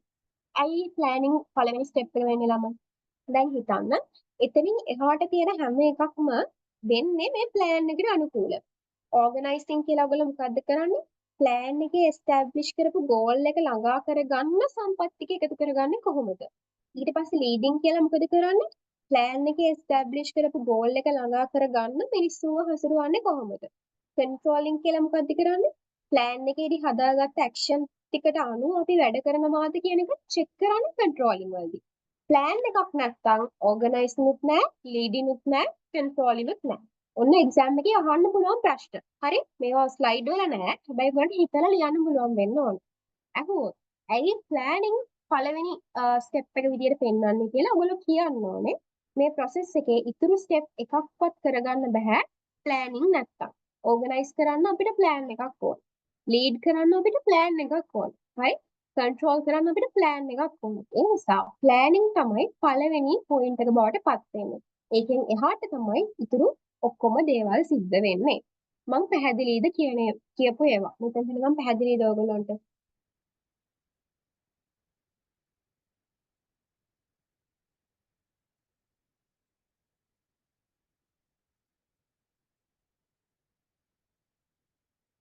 හරි. මෙතන ඔයගලන්ට ඩයග්‍රෑම් එකක් විදිහට පේනලා තියෙනවා. මේ බලන්න ප්ලෑනින් වලින් පටන් අරගෙන ඕගනයිසිං, ලීඩින්, කන්ට්‍රෝලින්, right? මේක දිගටම මෙහෙම චක්‍රයක් වගේ එහාට මෙහාට කරගෙනවා.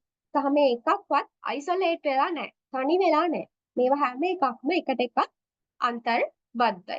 right? ඔයාලා මෙහෙම ලියන්න આવොත් මේ ඩයග්‍රෑම් එක ඇඳලා ලස්සනට පෙන්නනවා. තව වැඩිපුර ලකුණු ගන්න පුළුවන්.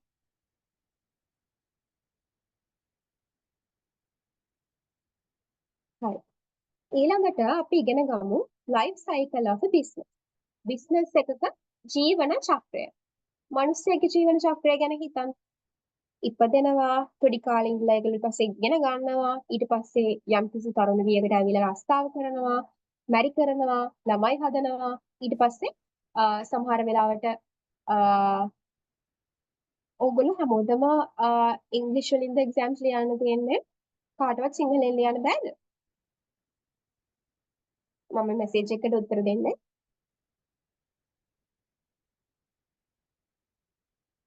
Okay. Right, okay, sorry. So if that is the case, I'll give some explanation in English as well. So if you all want to continue the session in English, I can do that also. But I know for a fact that there are some students who finds it difficult to understand the whole lesson in English. That is the only reason that I conduct the session in Sinhala and I do the explanation in Sinhala so that y'all understand the session fully, right? If you want the session in English, just let me know in the chat box. I can conduct the session fully in English also, right? Okay. So what I was telling was, guys, there are 4 management processes that are available when it comes to management, which are planning, organizing, leading, and controlling. So planning is the process of establishing your goals and objectives of the organization. And then according to that goal or the objective, you have to define a course of action for which you have to work on, right? So that's what we mean by plan. You have a goal, then you have an action plan also. Then the next step comes. Organizing means now we know there are several production resources available. You have land, you have labor, you have machines. You need to bring everything together to get an output, right? So bringing everything together is the process of organizing, right? Then leading, which is very simple. I hope everybody has become a monitor since their childhood. So leading is children basically showing the other people the direction that you all have to work on to, right? Now you know in the planning stage you have a goal. So according to that goal, how your subordinates should be managed. That is the process of leading, right? Then controlling. Now you established a course of action in your management, like the process in the planning stage. So now you have to see whether you are in line with that course of action. That is what we mean by controlling. So the first step of management is planning. Why? Because without having a plan, you can't perform any of these other processes. Why?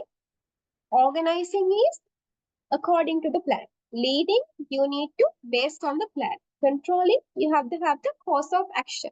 So all these actions are relying on the planning. So without a plan, you can't organize, you can't lead, you can't control either.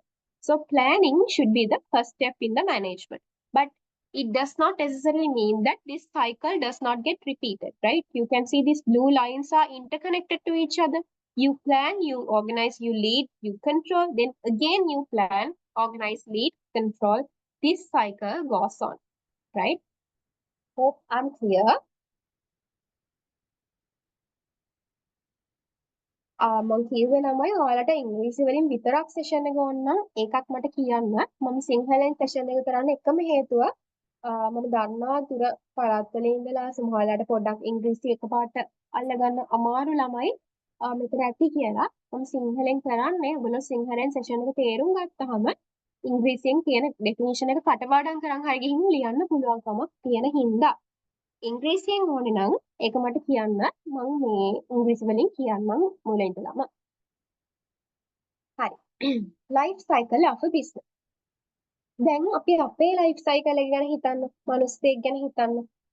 මං කියවනේ ඉපදෙනවා, ඉගෙන ගන්නවා, ඊට පස්සේ ලොකු වෙනවා, මැරි කරනවා, ළමයි හදනවා, සමහරවිට ආච්චිලා සීයලා වෙලා මැරිලා යනවා. right? ආයි උපදිනවා කියලා අපි විශ්වාස කරනවා මේ බෞද්ධයෙක් විදියට. බිස්නස් එකකත් ළමයි ඔය සයිකල් එකම තමා උගලට දකින්න පුළුවන්. right? උගලන්ට ප්‍රධාන වශයෙන් මේ ස්ටේජස් පහක් දකින්න පුළුවන්. හරිද? පළවෙනි එක තමයි ස්ටාර්ට්අප්. ඒ කියන්නේ බිස්නස් එක පටන් ගන්න ස්ටේජ් එක. මුලින් පොඩි කඩයක් විදියට පටන් ගන්න ස්ටේජ් එක තමයි අපි ස්ටාර්ට්අප් කියලා කියන්නේ. ස්ටාර්ට්අප් එකෙන් පස්සේ මේක ඉක්මනට වර්ධනය වීගෙන යනවා. වර්ධනය වීගෙන ගිහිල්ලා ඒක මැචියුරිටි ස්ටේජ් එකකට එනවා. ඒ කියන්නේ වර්ධන වේගය හරි. අපි මේ සිංහල ඉංග්‍රීසි මික්ස් කරලා පොඩ කරමු. හරි? මෙතනදී රැපිඩ් growth එකේදී ළමයි බලන්න growth rate එක හරි වැඩි නේ. ඉක්මනට වර්ධනය වීගෙන යනවා. maturity එකේදී වර්ධනය වෙනවා. හැබැයි අර රැපිඩ් growth එකේ තරම් නැහැ. right? වර්ධනය වෙනවා. රැපිඩ් growth එකේ තරම් වර්ධනය වෙන්නේ නැහැ. decline කියන්නේ අපි decline කියන වචනේම තේරුම මොකද්ද? පහළ බහිනවා කියන එක නේද? වර්ධනය වීගෙන ඇවිල්ලා පොඩ පහළ බහින්න ගන්නවා. සමහර කම්පැනි තියෙනවා ඒ පහළ බහිනවත් එක්ක ආයේ ඒගොල්ලෝ නැගිටලා ආයෙම බිස්නස් එක හොඳට රන් කරගෙන යනවා. සමහර තියෙනවා මේ ඩික්ලයින් එක පාලනය කරගන්න දන්නේ නැතුව ඒගොල්ලෝ මැරිලාම යනවා. ඕගනයිසේෂන් එක නැත්තටම නැති වෙලාම යනවා. හරි? ඔන්න ඔකට තමයි අපි life cycle of business කියලා කියන්නේ. So, if I explain this in English, there are 5 stages in a business life cycle, namely startup, rapid growth, maturity, decline, rebirth, or the death. Right? Startup means when you start up a business. It's a very small business, the limited resources, there are very limited business opportunities available for you, right? So you are still in the preliminary stage of your life cycle. Then you have a very good stage, which is rapid growth, which means your growth rate is comparatively very high, right? You have very high sales, your resources are getting expanded. This stage is very good to be in. Then you are reaching to the maturity stage, which means you have the growth here, but the growth rate is not as high as the growth rate in the rapid growth, right? Then once you reach the decline stage, there is no more growth, right? After the maturity stage, the growth is stopped. In the declining stage, your growth is declining or reducing. So there are some companies, even after they reach out to decline stage, they rebirth, they restart the company. But there are some companies who do not know how to handle this declining stage, so they reach the death of the business, right? So that's the life cycle of a business, right? Then we have the topic, who are managers? අපිට දැන් කතා කරා අපි මෙච්චර වෙලා කතා කරානේ management කියන්නේ මොකක්ද කියලා නේද? ආයතනයේ අරමුණු සහ ඉලක්ක ළඟා කරගන්න සීමිතව තියෙන සම්පත් කාර්යක්ෂමව සහ ඵලදායීව සැලසුම් කිරීම සංවිධානය කිරීම මෙහෙයවීම පාලනය තමයි මැනේජ්මන්ට් කියලා කියන්නේ. දැන් අපි මොකද්ද කතා කරන්න යන්නේ? කවුද මැනේජර්ස්ලා කියන්නේ කියලා. නැත්තම් ඔයාලා හැමෝම ඉස්සරහට වෙන්න බලාපොරොත්තු ඉන්නේ කවුද කියන එක තමයි අපි මේ කතා කරන්න යන්නේ. කියවන definition එක. People responsible for directing the efforts aimed at helping organizations achieve their objective. ආයතනයේ establish කරලා තියෙන අරමුණු ළඟා කර ගැනීම සඳහා ආයතනයට උදව් වෙන ආයතනය වෙනුවෙන් වගකීම දරන පුද්ගලයන්ට තමයි අපි මැනේජර්ස්ලා කියලා කියන්නේ. ආයතනයේ ළඟා කරගන්න තියෙන අරමුණු ළඟා කර ගැනීම සඳහා වගකීම් දරන, ඒ වෙනුවෙන් මහන්සි වෙලා වැඩ කරන, ඒ වෙනුවෙන් තමන්ගේ ශ්‍රමය කැප කරන, අනිත් මිනිස්සුන්ව ඒ වෙනුවෙන් ගයිඩ් කරන කෙනෙක්ට තමයි අපි මැනේජර් කෙනෙක් කියලා අපි අදහස් කරන්නේ. right? ඊට පස්සේ කියනවා manager is a person who plans, organizes, directs and controls allocation of human, material, information resources in pursuit of an organizational goal. right? අපි අර කතා කරානේ ಜಾති හතරක් තියෙනවා මැනේජ්මන්ට් වල කියලා. සැලසුම් කිරීම, සංවිධානය කිරීම, මෙහෙයවීම, පාලනය. ඒකට මැනේජර් කෙනෙක් කියන්නේ කවුද? සැලසුම් කරන, සංවිධානය කරන, මෙහෙයවන, පාලනය කරන කවුරු හරි පුද්ගලයෙක් ඉන්නවා නම් එයාට අපි manager කෙනෙක් කියලා කියනවා. Right? So in management, we discuss the management is the process of planning, organizing, leading and controlling. So if a person does all these tasks by all himself or herself, like if a person does planning, organizing, leading and controlling, we can call that person as a manager. Right? Fine.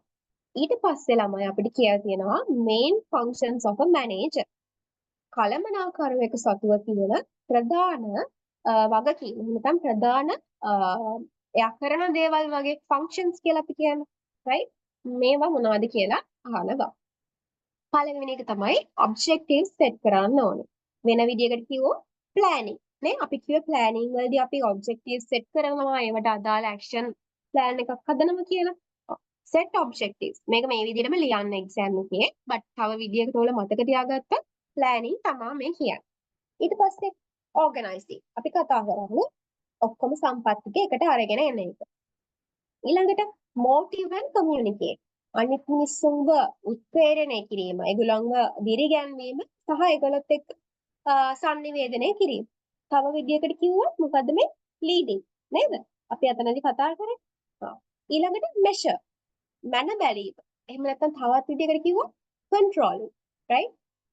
එතකොට manager කෙනෙක් කරන වැඩ මොනවද කියලා අහුවොත් ඇත්තටම සුළුවෙන්ම කිව්වොත් plan, organize, lead, control. ඒක තව වචන වලින් කිව්වොත් objective set කරලා, organize කරලා, මිනිස්සුන්ව motivate කරලා, performance measure කරලා, මිනිස්සුන්ව දියුණු කරලා කරන එක තමයි අපි මැනේජර් කියලා අදහස් කරන්නේ. හැදලියට කවුද මැනේජර් කෙනෙක් කියන්නේ කියලා අහුවොතම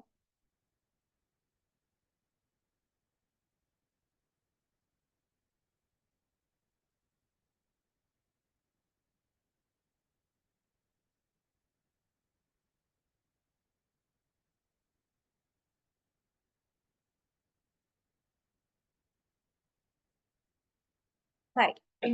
අපි දැන් ඉගෙන ගන්න යන්නේ කළමනාකරණයේ තියෙන ස්තර මොනවද කියලා. එහෙම නැත්නම් levels of management කියලා අපි මේක අදහස් කරනවා ඉංග්‍රීසි වලින්. කළමනාකරණයේ ස්තර. right? ස්තර තුනක් තියෙනවා ළමයි.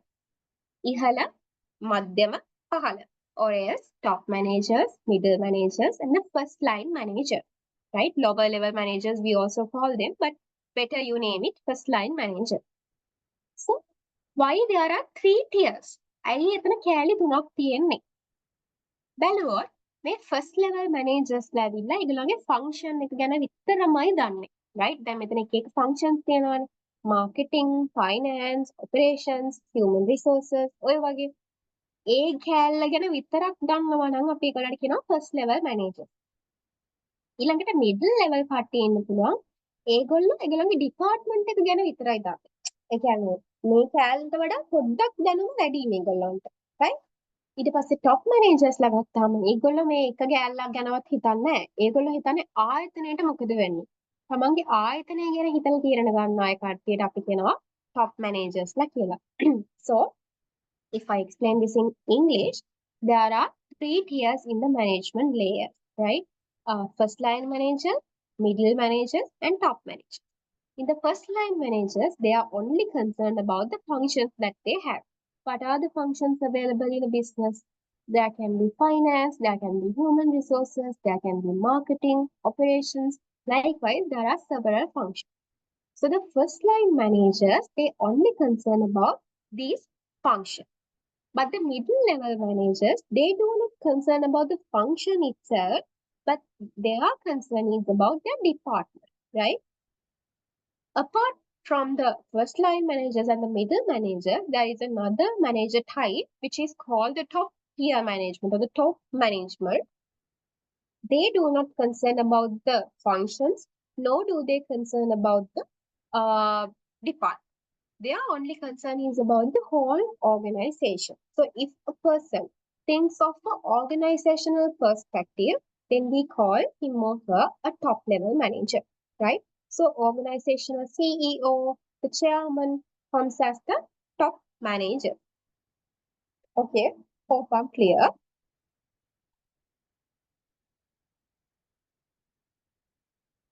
Um, yeah. So we are going to discuss in detail who are the top managers, who are the middle managers, and who are the first line managers. I hope by now also you might have gotten a brief introduction or brief understanding of who the top managers are, who the middle managers are, and who the first line managers are. Read the explanation here. The top managers. Managers responsible for the overall management of the organization. They establish operational policies, guide the organization's interaction with its environment. සමහර මැනේජර්ස්ලා ඉන්නවා ළමයි ඒගොල්ලෝ සමස්ත ආයතනයේම කළමනාකරණය ගැන තමයි ඒගොල්ලන්ගේ responsibility එක තියෙන්නේ. ඒ වගේ අයට අපි කියනවා top managers ලා කියලා. උදාහරණ CEO, chairman, right? Anybody who is responsible for the overall management of the organization is known as a top manager. Middle manager කියලා කියන්නේ managers in the mid-range of the organizational hierarchy. They are responsible for other managers and sometimes for some operating employees. They also report to some senior manager. So the middle level managers, they are in the middle level of the hierarchy, right? Obviously, that's why they are called as the middle manager. So they don't take the decisions that has an impact on the overall organization. That has to be done by the CEO or the chairman. These people just connect between the first line managers and the top managers. That's why they are in the middle, right? Likewise, like here you can see, 1 minute. Can you see? So the first line managers are there, the top managers are there. These people, what they do is they connect these top managers and the first level manager. Examples for the middle level managers are your CFO, Chief Financial Operator, Chief Marketing Operator, Chief Operational Operator, Chief Information Operator. Likewise, the people that connect the first level managers and the top manager, which is the Chief Executive Officer or the Chairman, are the people in the middle management level. Hari? ප්‍රධාන මූල්‍ය මේ විදායක නිලධාරී ඊට පස්සේ ගත්තාම ප්‍රධාන marketing වලට මොනවද ඔයගොල්ලෝ කියන්නේ සිංහලෙන් ළමයි අලෙවි කරන නිලධාරී අන්න ඒ වගේ ඔයගොල්ලෝ CEO CFO COO එහෙම කිව්වම දන්නවනේ නේද අන්න ඒ වගේ කට්ටියට අපි කියන්න පුළුවන් middle level managers ලා කියලා. ෆස්ට් ලෙවල් මැනේජර්ස්ලා කියන්නේ ළමයි ආයතනයේ එදිනදා වැඩ කරගෙන ඔපරේෂන් කරගෙන යන්න උදව් කරන මැනේජර්ස්ලට අපි කියනවා ෆස්ට් ලයින් මැනේජර්ස්ලා කියලා. උදාහරණයක් විදිහට ගත්තාම ඕගොල්ලෝගේ ඔපරේෂන්ස් මැනේජර්, ෆයිනෑන්ස් මැනේජර්, ඊට පස්සේ මාකටිං මැනේජර් ඒගොල්ලෝ එදිනදා ඇක්ෂන්ස් උත් එක්ක තමයි දිනපතා රස්සාව කරගෙන යන්නේ. හරි? ඒ වගේ කට්ටියට අපි කියනවා ෆස්ට් ලයින් මැනේජර්ස්ලා කියලා. දැන් මම හිතනවා first line managers ලා middle managers ලා සහ top management කියන එකේ වෙනස තේරෙනවා ඇති කියලා. හරි. ඊට පස්සේ අපිට තියෙනවා මේ තේරුම් කරගන්න එහෙම නැත්නම් අපිට තියෙනවා මේ විස්තර කරගන්න මෙන්න මේ roles of management කියන එක. මේක හෙන්රි මින්ස්බර්ග් තමයි explain කරලා තියෙන්නේ. හෙන්රි මින්ස්බර්ග් කියලා කියන්නේ ළමයි අපිට management වලදී ගොඩාක්ම උදව් කරන කියන්නේ හැම ගොඩක් තියරිස් වලට ඒගොල්ලෝ මේ තියරිස් අපයපු කෙනෙක් තමයි හෙන්රි මින්ස්බර්ග් කියලා කියන්නේ. අපි බලමු මේකේ එක්ස්ප්ලනේෂන් එකක් දීලා තියෙනවද කියලා.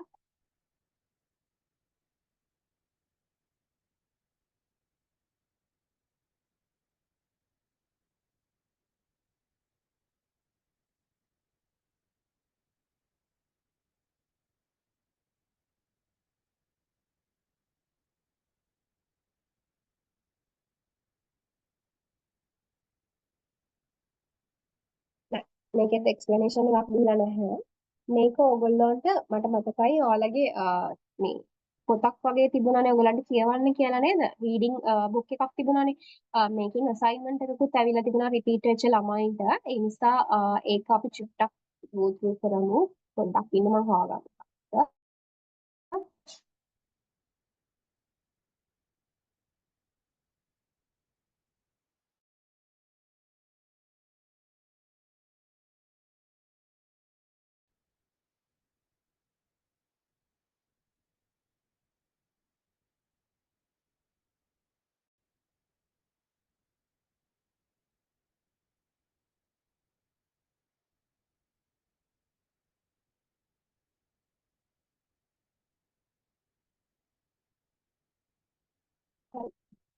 හැමෝටම මගේ මේ ස්ක්‍රීන් එක ෂෙයා වෙලා තියෙන සිම්පල් නෝට් එකකට.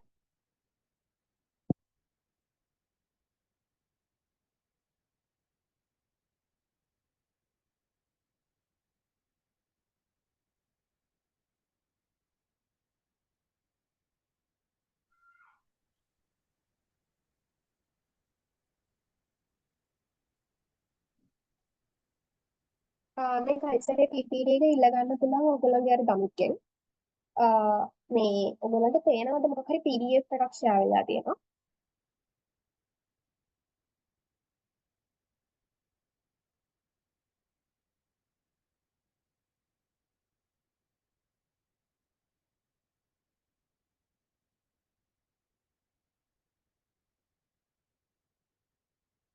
හරි. So here, what we are going to discuss is the role of the manager. Why I shifted to this sheet is because in the PowerPoint that are available to you, there was no any explanation. So this I think would be helpful for you all to understand, because in case if the exam questions ask you what these things mean, you now have an understanding to give the explanation. හරිද? අර PowerPoint එකේ මුකුත් තිබුණ නැති නිසා තමයි මම මේකට shift වුනේ. අපි කියමු ප්‍රධාන වශයෙන් ගත්තහම හෙන්රි නික්ස්බර්ග්ට අනුව ළමයි තියෙනවා ප්‍රධාන වශයෙන් roles තුනක්. මැනේජර් කෙනෙක් කරන ප්‍රධාන වශයෙන් roles තුනක් තියෙනවා. හරි, හෙන්රි නික්ස්බර්ග්ට අනුව කියලා අහුවොත් තමයි මේ ටික ලියන්න ඕනේ. පළවෙනි එක interpersonal, informational, decision. හරි, ප්‍රධාන වශයෙන් කැලි තුනක් තියෙනවා. interpersonal, informational, decision. ඒවා ඇතුලේ ආයි තව පොඩි පොඩි කැලි කිහිපයක් තියෙනවා. අන්තර්පුද්ගල සම්බන්ධතාවයට අපි කියනවා interpersonal, right? මිනිස්සු එක්ක වැඩ කරන්න වෙන එක. Now we have to deal with several people when it comes to management. So that is what we mean by interpersonal roles, right? Interpersonal, which means there are few people available in the organization. Sometimes there can be more people available in the organization. So you have to work with several people in several mentality levels, in several organizational hierarchy levels. You have to deal with everybody. So the skills in dealing with the other people are known as interpersonal skills. අනෙක් මිනිස්සුත් එක්ක එකට වැඩ කිරීමට තියෙන හැකියාව තමයි අපි අන්තර්පුද්ගල සමානතා කියලා කියන්නේ. So the first role comes under interpersonal role is figurehead. නාම මාත්‍ර ප්‍රධානියා. figurehead, right? figurehead කියන්නේ නමට ඉන්නවා කියන එක. නේද? එතකොට ඔයගොල්ලෝ දැකලා ඇති organization එකක් අලුත් අවුරුද්ද පටන් ගන්න දවසට නැත්නම් අලුතෙන් මොනවා හරි open කරන දවසට මොකක් හරි වැදගත් වැඩක් තියෙන දවසට ඒක අර කතුරෙන් කපන්නේ, කිරි උතුරවන්නේ, ප්‍රධාන ස්පීච් එක දෙන්නේ කවුද? organization එකේ manager. කියන්නේ ලොකුම manager තමයි ඒක කරන්නේ. නේද? අන්න ඒ වගේ organization එකේ අර සංවිධානාත්මක කටයුත්තකදී organization එක represent කිරීම තමයි අපි figurehead කියලා අදහස් කරන්නේ. Now, all of you must have seen that the organizational CEO or the chairman is the one who does these tasks like cutting the ribbon or opening up something, giving the main speech. Likewise, all these main things are done by CEO or the chairperson. So, representing the organization in such events or special occasions at the head is what we call as the figurehead role, which is coming under interpersonal role. Why? Because in these occasions, you have to deal with several people, right? So representing your organization in such occasions is what we call as figurehead. නායකයා, leader. අනෙක් යටත් සේවකයන්ව වැඩ කරවා ගන්නකොට එයාලව ඒගොල්ලන්ට සමහරවිට අපි නියෝග දෙන්න ඕනේ, උපදෙස් දෙන්න ඕනේ, ඒගොල්ලන්ව උත්ප්‍රේරණය කරන්න ඕනේ. ඒ වගේ දේවල් කරන එකත් නායකයෙක්ගේ තියෙන එක රෝල් එකක් නේ. කළමනාකරුවෙක්ට perform කරන්න දෙන රෝල් එකක්. නායකයෙක් වීම කියන එක යාගේ රෝල් එකක්. ඒක තමයි අපි ලීඩර් කියලා අදහස් කරන්නේ. Now, if you are a manager, you have to deal with people. You have to guide them to the direction that you want them to achieve. Then you have to sometimes motivate them. You have to sometimes control them. Likewise, you have to perform a leading role in your management task itself. So being a leader is what we call as the leader here, right? interpersonal skill එක ඇතුළේ දෙන එක තමයි නායකයෙක් වීම කියන එක. ඊට පස්සේ liaison සම්බන්ධතා පවත්වන්න. ලියස් කියන්නේ අපි ලයස් කියලා කියනවානේ අපි නේද සම්බන්ධතා පවත්වනවා කියන එකට. එතකොට so in different organizations you have to deal with different people. You have marketing, you have HR, you have finance, you have different departments, you have different managers like I said, and there are employees, there are cleaning staff, there are kitchen staff. Likewise, there are several people. You have to be the connecting part among all these people. As a manager, you have to deal with the top managers and also you have to deal with the employees as well. So being this connection between these managers and the employees is what we call as liaison or liaison, whatever the way that you want to pronounce it. අපි කියන සම්බන්ධතා පවත්වනවා කියලා. අනිත් අයත් එක්ක එකට සම්බන්ධතාවය හදාගන්න කෙනාට අපි කියනවා මැනේජර් කෙනෙක් කියලා. right? ඔන්න මැනේජර් කෙනෙක්ගේ අන්තර් පුද්ගල සම්බන්ධතාවය ඇතුලේ ಜಾති තුනක් තියෙනවා. නාම මාත්‍ර ප්‍රධානියා වෙන්න ඕනේ, නායකයෙක් වෙන්න ඕනේ, එයා සම්බන්ධතා පවත්වන්නෙක් වෙන්නත් ඕනේ. So that's about the interpersonal skills, roles rather. So then the other role was informational role, right? තොරතුරු භූමිකාව. අපි බලමු ඒක ඇතුලේ යාට කැලි තුනක් තියෙනවා කරන්න. දැන් interpersonal එක ඇතුලේ තුනක් තිබුණානේ. නේ? figure head තිබුණා, leader තිබුණා, ඊට පස්සේ සම්බන්ධතා පවත්වන්න එක විදිහට ඉන්න තිබුණා. ඒ වගේ තොරතුරු භූමිකාව ඇතුලේ යාට කරන්න දේවල් තුනක් තියෙනවා. නියාමකයෙක්, තොරතුරු බෙදා හරින්නේ, ප්‍රකාශකයෙක්. හරි? අපි බලමු. නියාමක, monitor. අභ්‍යන්තර හා බාහිර පාර්ශ්වයන්ගේ තොරතුරු රැස් කරගන්න ඕනේ. right? Being a monitor in the sense, now when you are a manager in an organization, you know that you have the internal environment and the external environment.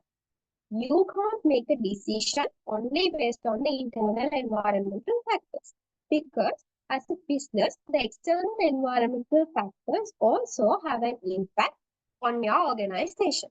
So you need to be thorough with both internal factors and external factors at the same time. And you need to gather information from the internal environment and external environment both. So gathering this information is what we call being a monitor, right? අභ්‍යන්තර සහ බාහිර පරිසරයේ තීරණ ගැනීම සඳහා තොරතුරු රැස් කිරීම තමයි අපි නියාමක කියලා හඳුන්වන්නේ. Then තොරතුරු බෙදා හරින්න, disseminator. තම අංශයේ සමාජිකයන්ට අවශ්‍ය තොරතුරු බෙදා දී. Now, imagine that you are working in an organization, right? You do not get to know all the information by yourself. Your manager gets to know them because she or he is a manager. So your manager has a responsibility or your manager has a role to disseminate those information to you, right? Let's say that there's an organizational structural change or something happening. You do not know as an employee, you do not have the access to those information. So your manager gets to know those information. Then as a manager, she or he comes to you and explain these changes. Likewise, he or she disseminates the information to you.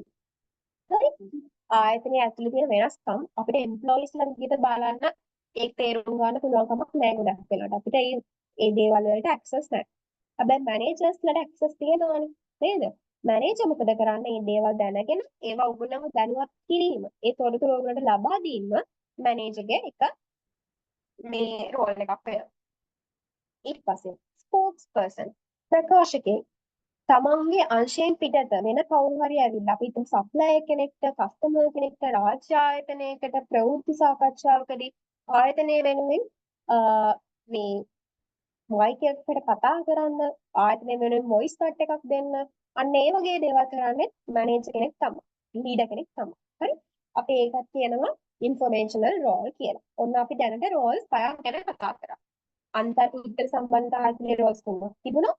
තොරතුරු භූමිකාව ඇතුලේ Rolls 3ක් තිබුණා. ඊට පස්සේ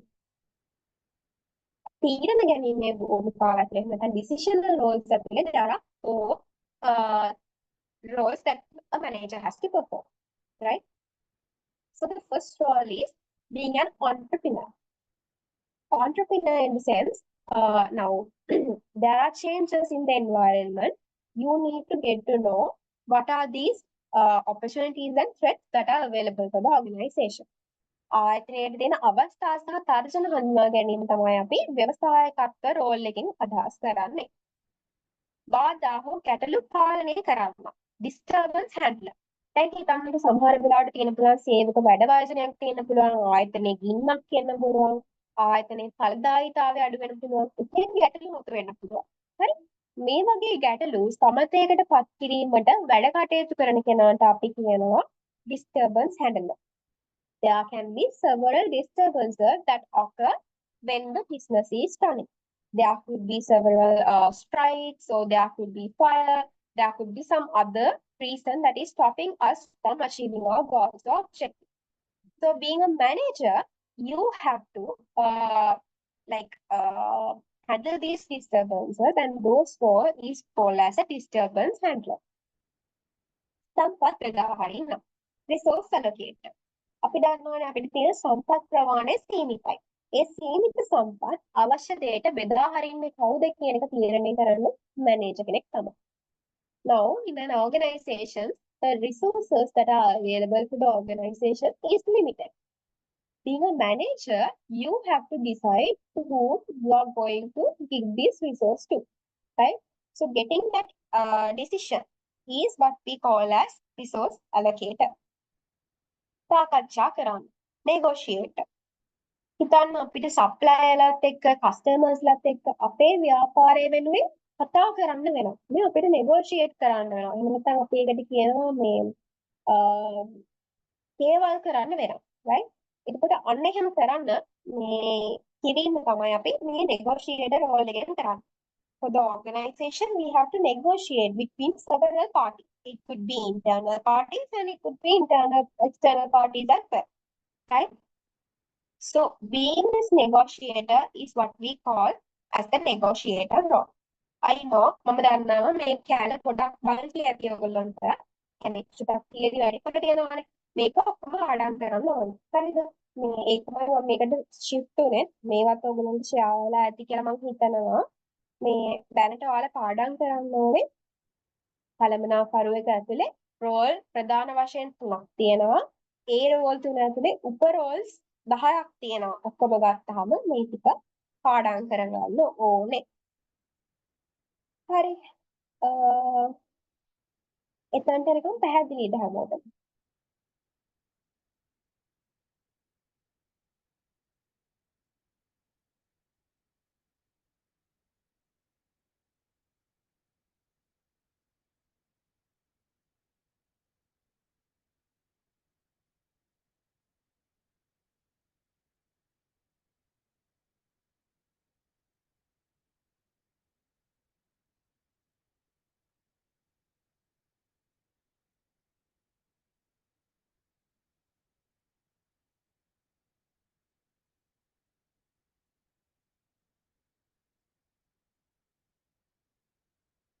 හරි.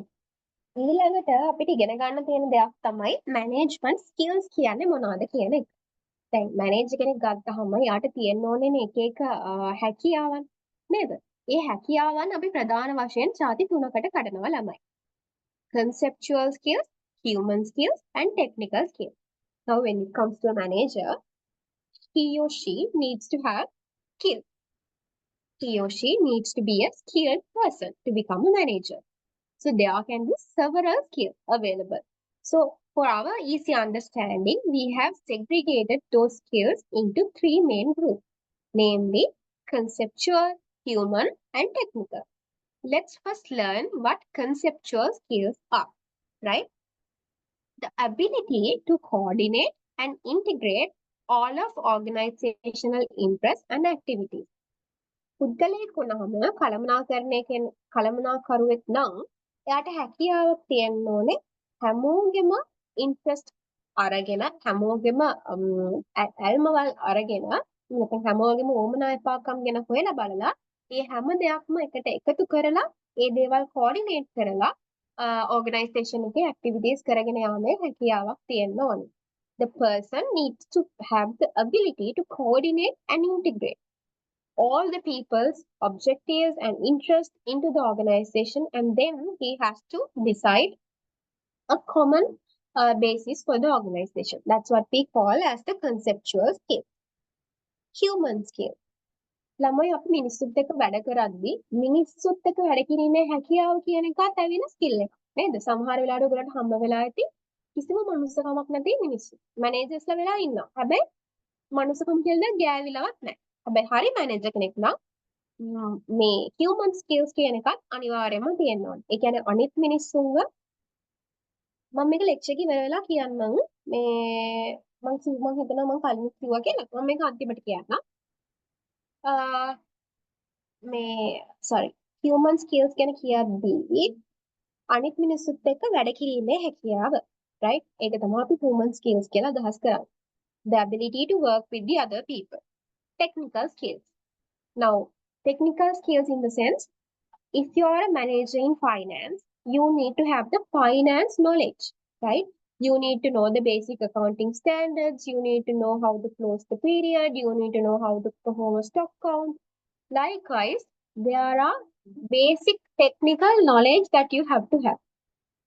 right? අන්න ඒකට තමයි අපි කියන්නේ technical skills කියලා. ඒ කියන්නේ ඒ ඔයාගේ අදාළ ශාස්ත්‍රයට අදාළව තියෙන knowledge එක, techniques, procedures ගැන ඔයාලා දැනුවත් වෙලා ඉන්න ඕනේ. finance manager කෙනෙක් නම් IFRS නැත්නම් LKS practices මොනවද? ඊට පස්සේ ගත්තාම ඔයාලගේ මොනවද මේ කියන stock count කරන්නේ කොහොමද?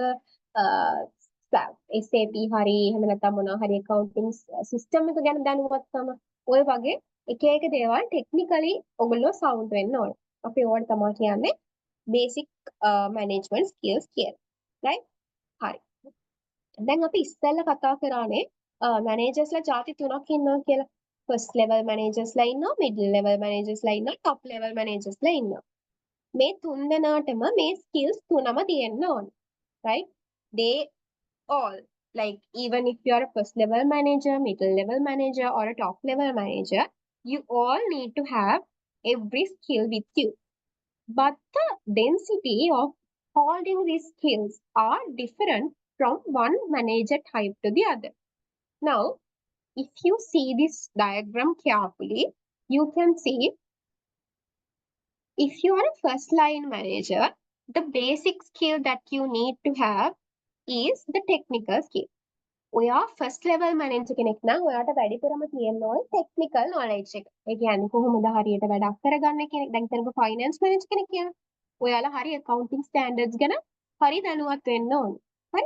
හැබැයි ඔයාලට ඕනේ අර හැමෝම එකට එකතු කරගෙන ඒගොල්ලෝගේ අදහස් අරගෙන ඒ skill එක ඕනේ. right? ඕනේ. ඒකනේ මේක පාට වෙලා තියෙන්නේ. හැබැයි ඒ ඕන ප්‍රමාණය අනිත් අයට සාපේක්ෂව අඩුයි.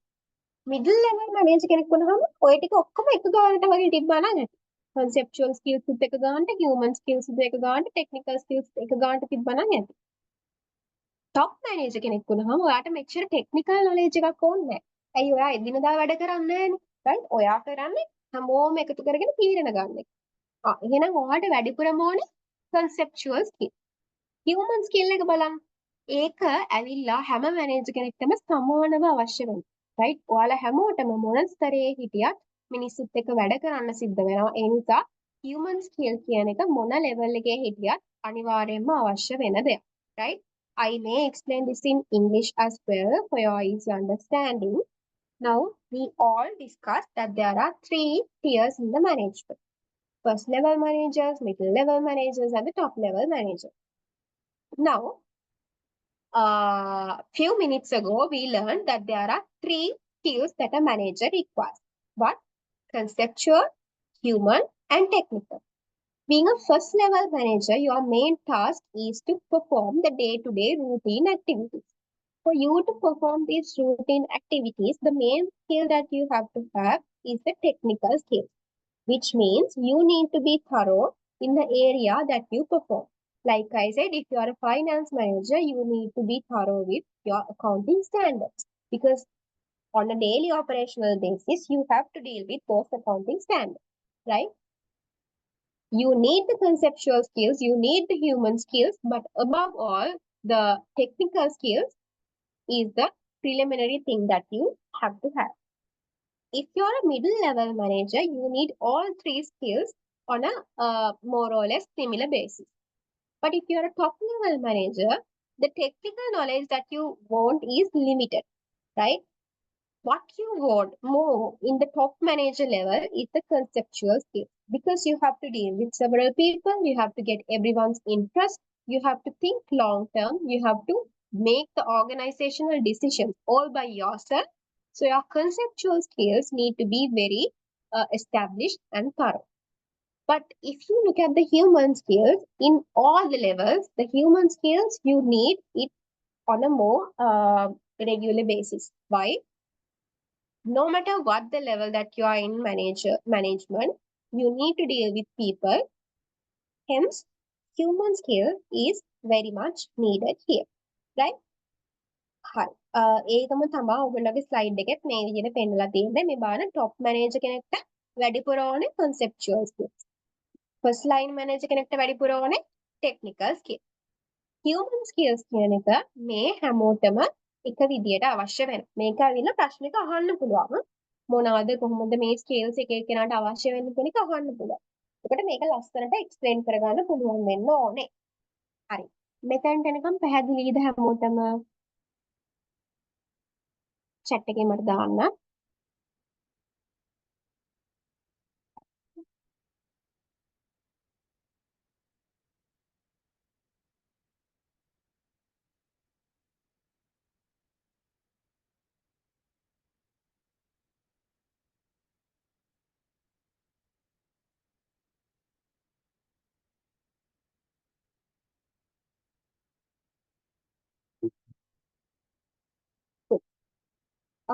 ළමයි මෙතන 3H කියලා එකක් ගැන අහලා තියෙනවා. ඔයගොල්ලන්ට මොකක් හරි නෝට් එකක් දුන්නද ලෙක්චර් එකේදී මේ 3H කියන එක ගැන?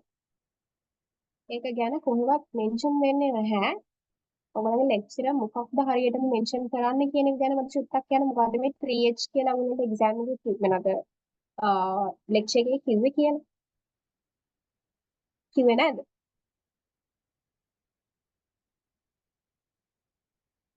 මේක මේ එයා මොකක්ද හරියටම මෙන්ෂන් කරන්න කියන එක පැහැදිලි නෑ. ඒකයි මම ඒකට මුකුත් කියන්නේ නැත්තේ. මම හිතුවා ලෙක්චරර් ඔයගොල්ලන්ට මොනවා හරි කියලා දීලා ඇති. එහෙම වුණොත් මට ඒක එක්ස්ප්ලেইন කරන්න පුළුවන් කියලා. අපි ඒක චුට්ටක් පාක් කරලා යමු දැනට. ඔයගොල්ලෝ පුළුවන් නම් ඊළඟ පාර ලෙක්චරර්ව හම්බුනහම මේකේ අහන්න මොකද්ද මේ 3H කියන්නේ කියලා අහලා ඇවිත් මට කියන්න. මම එතකොට කියා දෙන්නම් මොකද්ද 3H කියලා අදහස් කරන්නේ කියලා. හරි. Managerial skills needed for the 21st century. දැන් ඉස්සර වගේ නෙමෙයි දැන් කාලේ මැනේජ්මන්ට් ගත්තහම ඉස්සර මැනේජ්මන්ට් වලට වඩා ගොඩක් කොම්ප්ලෙක්ස්. අපි කතා කරා ප්‍රධාන වශයෙන් මැනේජර් කෙනෙක්ට ගත්තහම ස්කිල්ස් ಜಾති තුනක් තියෙන්න ඕනේ. මොනවද මේ ස්කිල්ස් ಜಾති තුන?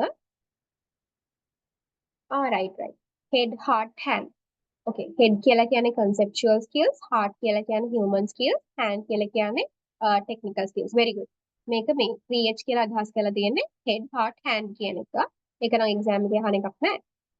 just that අර තිබිච්ච හින්දා මම බැලුවා මොකද්ද මේ තියෙන්නේ කියලා. head කියලා කියන්නේ අපි මනසින් මොනවද හිතන්නේ කියන එක. ඊට පස්සේ ගත්තාම heart කියලා කියන්නේ human skill එක, මිනිසුත් එක්ක වැඩ කරන එක. hand කියලා කියන්නේ technical skill එක. Okay. මැනේජර් කෙනෙක්ට අපි කතා කරා දැනට ප්‍රධාන දේවල් තුනක් තියෙනවා. මොනවද තියෙන්න ඕනේ? conceptual skills තියෙන්න ඕනේ, technical skill එක තියෙන්න ඕනේ, human skill එක තියෙන්න ඕනේ. ඒක කොයි කාලේ මැනේජර් කෙනෙක් වුණත් අනිවාර්යයෙන්ම තියෙන්න ඕනේ. හැබැයි 21st century එකේ ඉන්න මේ ඉක්මනට වෙනස් වෙන ලෝකයේ ඉන්න මැනේජර් කෙනෙක්ට තව skills අවශ්‍ය වෙන්න පුළුවන්. right? එයාට මොනවද අවශ්‍ය වෙන්න පුළුවන් skills? ඔයාලට හිතෙන විදිහට.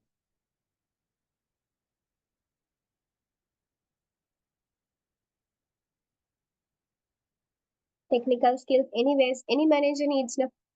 Whatever the whether it's in the 21st era or whether it's in the other era, everybody needs it. Yeah, digital knowledge very good, right? ඉස්සර වගේ නෙමෙයි දැන් කට්ටියට digital knowledge එක කියන එක අනිවාර්යයෙන්ම අවශ්‍යයි. මොකද computers එක්ක systems එක්ක cyber security එක්ක ගොඩක් වෙලාවට වැඩ කරන්න තියෙනවා. ඒකට ඒගොල්ලන්ට අනිවාර්යයෙන්ම මෙන්න මේ ඩිජිටල් ස්කිල් කියන එක අවශ්‍යයි. මේ තියෙන කමියුනිකේෂන් ස්කිල්ස් ගත්තොත්, ලීඩර්ෂිප් ස්කිල්ස් ගත්තොත් ළමයි ඒවා කොහේ හරි එක තැනකදී කවර් වෙනවා. බලන්න හියුමන් එක ඇතුලේදී ඔය ලීඩර්ෂිප් ස්කිල් කියන එක කවර් වෙනවා. ඇයි ඒ? දැන් හිතන්නකෝ හියුමන් කියන පාර්ට් එකේදී තියෙන්නේ මොකද්ද? මිනිස්සුත් එක්ක ඩීල් කරන එක. එතකොට අපි කරන්නේ මොකද්ද? ලීඩර් කෙනෙක් විදියට මිනිස්සුන්ව හසුරවන එක. ඒ නිසා හියුමන් ස්කිල් කියන එක ඇතුලේ ලීඩර්ෂිප් කියන එක ඔල්රෙඩි කවර් වෙනවා. ඊට පස්සේ yes ලැන්ග්වේජ් කියන එකත් අපිට ගන්න පුළුවන්. මොකද දැන් ඉස්සර වගේ නෙමෙයි ගෝලීයකරණය වෙලා තියෙන නිසා අපිට ලැන්ග්වේජ් එක අවශ්‍යයි. ඊට පස්සේ කමියුනිකේෂන් කියන එක ගත්තොත් ඒකත් ඇවිල්ලා අර හියුමන් කියන එකේම කෑල්ලක්. නේද? මොකද ඇයි මිනිස්සුත් එක්ක අපි එකිනෙකත් එක්ක සම්බන්ධ වෙන්නේ එතනදීනේ. කමියුනිකේෂන් කියලා අදහස් කරන්නේ ලැන්ග්වේජ් එක නම් yes ඒක හරි. ඊට පස්සේ ගත්තොත් සෝෂල් මීඩියා පැත්ත yes ග්ලෝබලයිස් වෙලා තියෙනවා ටයිම් මැනේජ්මන්ට් වෙරි ඔය වගේ දේවල් ඔයගොල්ලන්ට ලියන්න පුළුවන්. නමුත් මතක තියාගන්න බේසිකලි අපිට මැනේජර් කෙනෙක් විදිහට අවශ්‍ය වෙන ස්කිල්ස් જાති තුනයි තියෙන්නේ. conceptual, human සහ technical. right? සෙෂන් එක නම් මෙතනින් ඉවරයි. හැබැයි මට ළමයි දෙන්නෙක් විතර මැසේජ් කරලා දාලා තිබුණා. ඉංග්‍රීසි හදාගන්න චුටි ටිප්ස් ටිකක් දෙන්න කොහොමද ලියන්නේ කියන එක කියලා දෙන්න. මොකද ඔයගොල්ලන්ට සිංහලෙන් ලියන්න බෑ කියලා. ඇත්තට මම දැනන් හිටියේ නෑ ඔයගොල්ලන්ට සිංහලෙන් ලියන්න බෑ කියලා. මුලින්ම මට කියන්න ඕන දේ තමයි ඔයගොල්ලෝ ඉංග්‍රීසි කියන ලැන්ග්වේජ් එකට බය වෙන්න එපා. අපි කතා කරද්දී මගේවත් මම හිතන්නේ මෙතන ඉන්න කාගේවත් මව් භාෂාව ඉංග්‍රීසි කියලා. අපි ගෙදර ඉංග්‍රීසියෙන්ම විතරක් කතා කරන කවුරු හරි ඇති කියලා මම හිතන්නේ නෑ. ඉන්නවා නම් හොඳයි ප්‍රශ්නයක් නැහැ. නමුත් අපි හැමෝටම එහෙම පරිසරයක් නැහැ. අපි හැමෝම සිංහලෙන් කතා කරන මිනිස්සුනේ. එතකොට ඉංග්‍රීසි වලින් කතා කරද්දී ඉංග්‍රීසි වලින් ලියද්දී ඔයගොල්ලෝ පර්ෆෙක්ට් වෙන්න ඕනි කියලා දෙයක් නැහැ. එහෙම කවුරුත් කාටවත් hina වෙන එකකුත් නැහැ. මොකද මම කතා කරද්දී වුණත් මගේ අදිනත් grammar mistakes වෙන්න පුළුවන්, pronunciation mistakes වෙන්න පුළුවන්. හැබැයි ඒකට ලැජ්ජ වෙලා මම කතා නොකර හිටියොත් මට කවදාවත් ඉංග්‍රීසි කතා කරන්න වෙන්නේ නැහැ. පළවෙනිම දේ තමයි ඉංග්‍රීසි කියන භාෂාවට තියෙන බය අතහැර ගන්න. ඒක කිසිම වෙලාවකදී ඔයාලගේ උගත්කම වදින සාධකයක් වෙන්නේ නැහැ ඉංග්‍රීසි. හරි? ඒක තවත් එක භාෂාවක් විතරයි. ඒ නිසා ඒකට තියෙන බය අතහැර ගන්න පළවෙනිම දේ. පුළුවන් තරම් ඉංග්‍රීසි ලෙක්චර්ස් අහන්න. කියලා දෙන දේ ආයෙ අහන්න. මම මේක සිංහලෙන් කියලා දෙන්නේ ඔයගොල්ලන්ට. සිංහලෙන් ඔයාලට තේරුම් ගත්තට පස්සේ ඉංග්‍රීසියෙන් කියලා දෙන එක ආයෙ ඇහුවොත් තේරෙනවා. මේ එකපාරට ඉංග්‍රීසියෙන් කිව්වොත් සමහරවිට ඉංග්‍රීසි දන්නේ නැති මිනිස්සුන්ට තේරෙන්නේ නැහැ. සිංහලෙන් කියලා දුන්නට පස්සේ ආයෙ ඉංග්‍රීසියෙන් කියවද්දී මෙයා මේකයි කියන්න කියන එක හරි ඔයාලට තේරෙනවා. මගේ ඇත්තටම කට රිදෙනවා එකම දේ දෙපාරක් කියන්න ගියාම. හැබැයි ඒත් මම කියන්නේ ඔයගොල්ලෝ ෆස්ට් ඉයර් ඉන්නේ ඔයගොල්ලෝ තාම මේ සබ්ජෙක්ට්ස් වලට අලුත් මේ දේවල් ඔයගොල්ලෝ දන්නේ නැහැ. එතකොට ඔයාලට තේරෙන විදිහට දෙයක් උගන්වන එක තමයි මගේ ඔබ්ජෙක්ටිව් එක. ඒකයි මම සිංහලෙනුත් කියලා ආයෙම ඉංග්‍රීසියෙනුත් කියන්නේ. කවුරු හරි ඉංග්‍රීසි අමාරු දරුවෙක් ඉන්නවා නම් මගේ කට රිදුනත් ඔයාලට සිංහලෙන් මම කියලා දෙන දේ තේරෙනවා කියන එක මම දන්නේ හින්දා තමයි සිංහලෙනුත් කියලා ඉංග්‍රීසියෙනුත් මම කියන්නේ. right එකම දේ දෙපාරක් කියන්න සමහරවිට අපිට මේක පැයකින් විතර ඉවර කරන්නත් තිබුණා. එක භාෂාවකින් විතරක් කරා නම්. හැබැයි කාට හරි කෙනෙක්ගේ අසාධාරණ වෙන හින්දා තමයි මම එහෙම නොකරන්නේ. ඉතින් ඔයාලට මම සිංහලෙන් කියලා දෙන දේ තේරෙනවනේ. ඒක තේරුම් අරගෙන ඉංග්‍රීසියෙන් හිතන්න පුරුදු වෙන්න. අර ඉංග්‍රීසියෙන් කියන දේ ආයෙම කියවන්න පුරුදු වෙන්න. කිසිම වෙලාවකදී සිංහල දේ විතරක් හිතන්න එපා. මම ඉංග්‍රීසියෙන් කියලා දෙනකොට ඒක අහගෙන ඉන්න නැතුව ඉන්න එපා. මම කියලා දෙන දේ හිතන්න පුරුදු වෙන්න. හරි? හැම ලෙක්චර් එකකටම යන්න. දැන් මුලදීම ඕගොල්ලන්ට එකපාරට ඉංග්‍රීසි හදා ගන්න චුට්ටක් අමාරුයි. ඒ වගේ වෙලාවකදී කටපාඩම් කරලා මේ දේවල් ලියන්න. කොහොම හරි ලියන්න. චුට්ට හරි ලියන්න පුරුදු වෙන්න. හරි? හිතේ තියෙන දේ මේ සබ්ජෙක්ට් එකට අදාළ නැහැ. නමුත් හිතන්නකෝ ඔයගොල්ලෝ උදේ ඉඳන් කරන වැඩ ටික ඉංග්‍රීසියෙන් හිතන්න පුරුදු වෙන්න. මම මොකද්ද මම මේ මූණ හොදනකොට මොකද්ද කියන්නේ? මම දත් මදිනකොට මොකද්ද කියන්නේ? ඇඳුම මම දැන් අඳිනකොට මොකද කියන්නේ? මේක මේ තියෙන රැලි අයින් කරනකොට මොකද්ද කියන්නේ? අන්න ඒ වගේ වචන ටික ඔයගොල්ලෝ කරන දේවල් ඉංග්‍රීසියට හරව ගන්න පුරුදු වෙන්න. එතකොට නිකම්ම ඔයගොල්ලන්ගේ වොකැබ්ලරි එක සහ ඔයගොල්ලන්ට මේ භාෂාවට තියෙන පුරුද්ද ඇති වෙනවා. හරි? ඊළඟට පුළුවන් තරම් ඉංග්‍රීසි සින්දු අහන්න, ඉංග්‍රීසි ෆිල්ම් බලන්න, ඉංග්‍රීසි පොත්පත් කියවන්න ගන්න. සබ්ජෙක්ට් එකට හරි මේ ලෙක්චර්ස් වලට බය වෙන්න එපා. ඉංග්‍රීසි පුළුවන් කියන අය ගැන ඒගොල්ලෝ ඉස්සරහා කතා කරන්න බය වෙන්න එපා. ඉංග්‍රීසියෙන් ආන්සර්ස් දෙන්න බය වෙන්න එපා. මොකද ඔයගොල්ලන්ගේ චෙක් කරන්නේ ඔයගොල්ලෝ මේ සබ්ජෙක්ට් එක කොච්චර හොඳට පුළුවන්ද කියන එක නිසා. ඔයාලා ඉංග්‍රීසි කොච්චර හොඳට කරාද කියන එක නෙමෙයි. එහෙනම් ඉංග්‍රීසි ඩිග්‍රී එකක් ගන්නවනේ නේද? පුළුවන් විදියට ගැට ගහ ගහ වචන ටික ලියන්න පුරුදු වෙන්න. එකපාරක් ලියද්දි වරදි, දෙපාරක් ලියද්දි වරදි. ඒ නිසා ඔයගොල්ලෝ අනිත් අයට වඩා එෆර්ට් එකක් දීලා මේක ආයි ආයි කරන්න පුරුදු වෙන්න. බය වෙලා සබ්ජෙක්ට් අතාරලා දාන්න, රිපීට් වෙන්න එහෙම හිතන්නවත් එපා. හැමෝටම අමාරුයි තමයි. කවුරුත් එහෙම එකපාරට කතා කරනකොටම ඉංග්‍රීසියෙන් කතා කරපු අය නැතුව ඇතිනේ. ඒ නිසා චුට්ට චුට්ට පුරුදු වෙන්න. තවත් එක භාෂාවක් විතරයි. ඒ නිසා ඒකට පොඩ්ඩක්වත් බය වෙන්න එපා. අපි සිංහලෙන් ඉංග්‍රීසියෙන් දෙකම කරනවානේ. ඒ නිසා මේ සිංහලෙන් තේරුම් අරගෙන ඒක ඉංග්‍රීසියට පරිවර්තනය කරන්න බලන්න වචන පොඩ්ඩක් ඉගෙනගෙන. හරි? conceptual skill කියන එක ආයෙම කියලා දෙන්න කියලා කියනවා. conceptual skills කියලා කියන්නේ අපි අනිත් හැමෝගෙම අදහස් එකට අරගෙන අපේ ව්‍යාපාරය එහෙම නැත්නම් අපේ බිස්නස් එකේ ඕගනයිසේෂන් එකේ ඔබ්ජෙක්ටිව්ස් ළඟා කරගන්න කොහොමද මේක අනිත් හැමෝම එක තැනකට ගේන්නේ කියන එක හිතන එක තමයි අපි conceptual skills කියලා අදහස් කරන්නේ. හරි. ඒක මම තව විදිහකට පැහැදිලි කරා.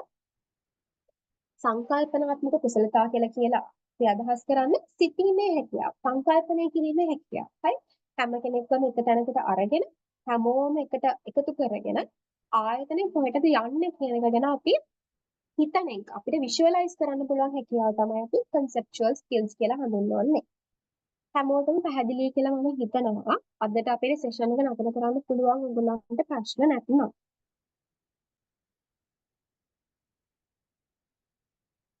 තේරුණාද සෙෂන් එක? ඔව් අපි මේ ප්‍රශ්න ටික ඩිස්කස් කරමු. මාර්ච් වලනේ තියෙන්නේ. ප්‍රශ්න ඩිස්කස් කරන්න කලින් ඔයාලා ලෙසන් දැනගන්න ඕනේ නේද? නැත්තම් ඒ කියන්නේ අපි ඉගෙනගෙන නැතුව එකපාරට ප්‍රශ්න වලට යන්න බෑනේ. අපි පොඩ්ඩක් ලෙසන්ස් 3-4ක් කරලා ඊට පස්සේ ප්‍රශ්න ටික කතා කරන්න ගමු. හැමෝටම තේරුණාද? රිප්ලයි දාන්න මට.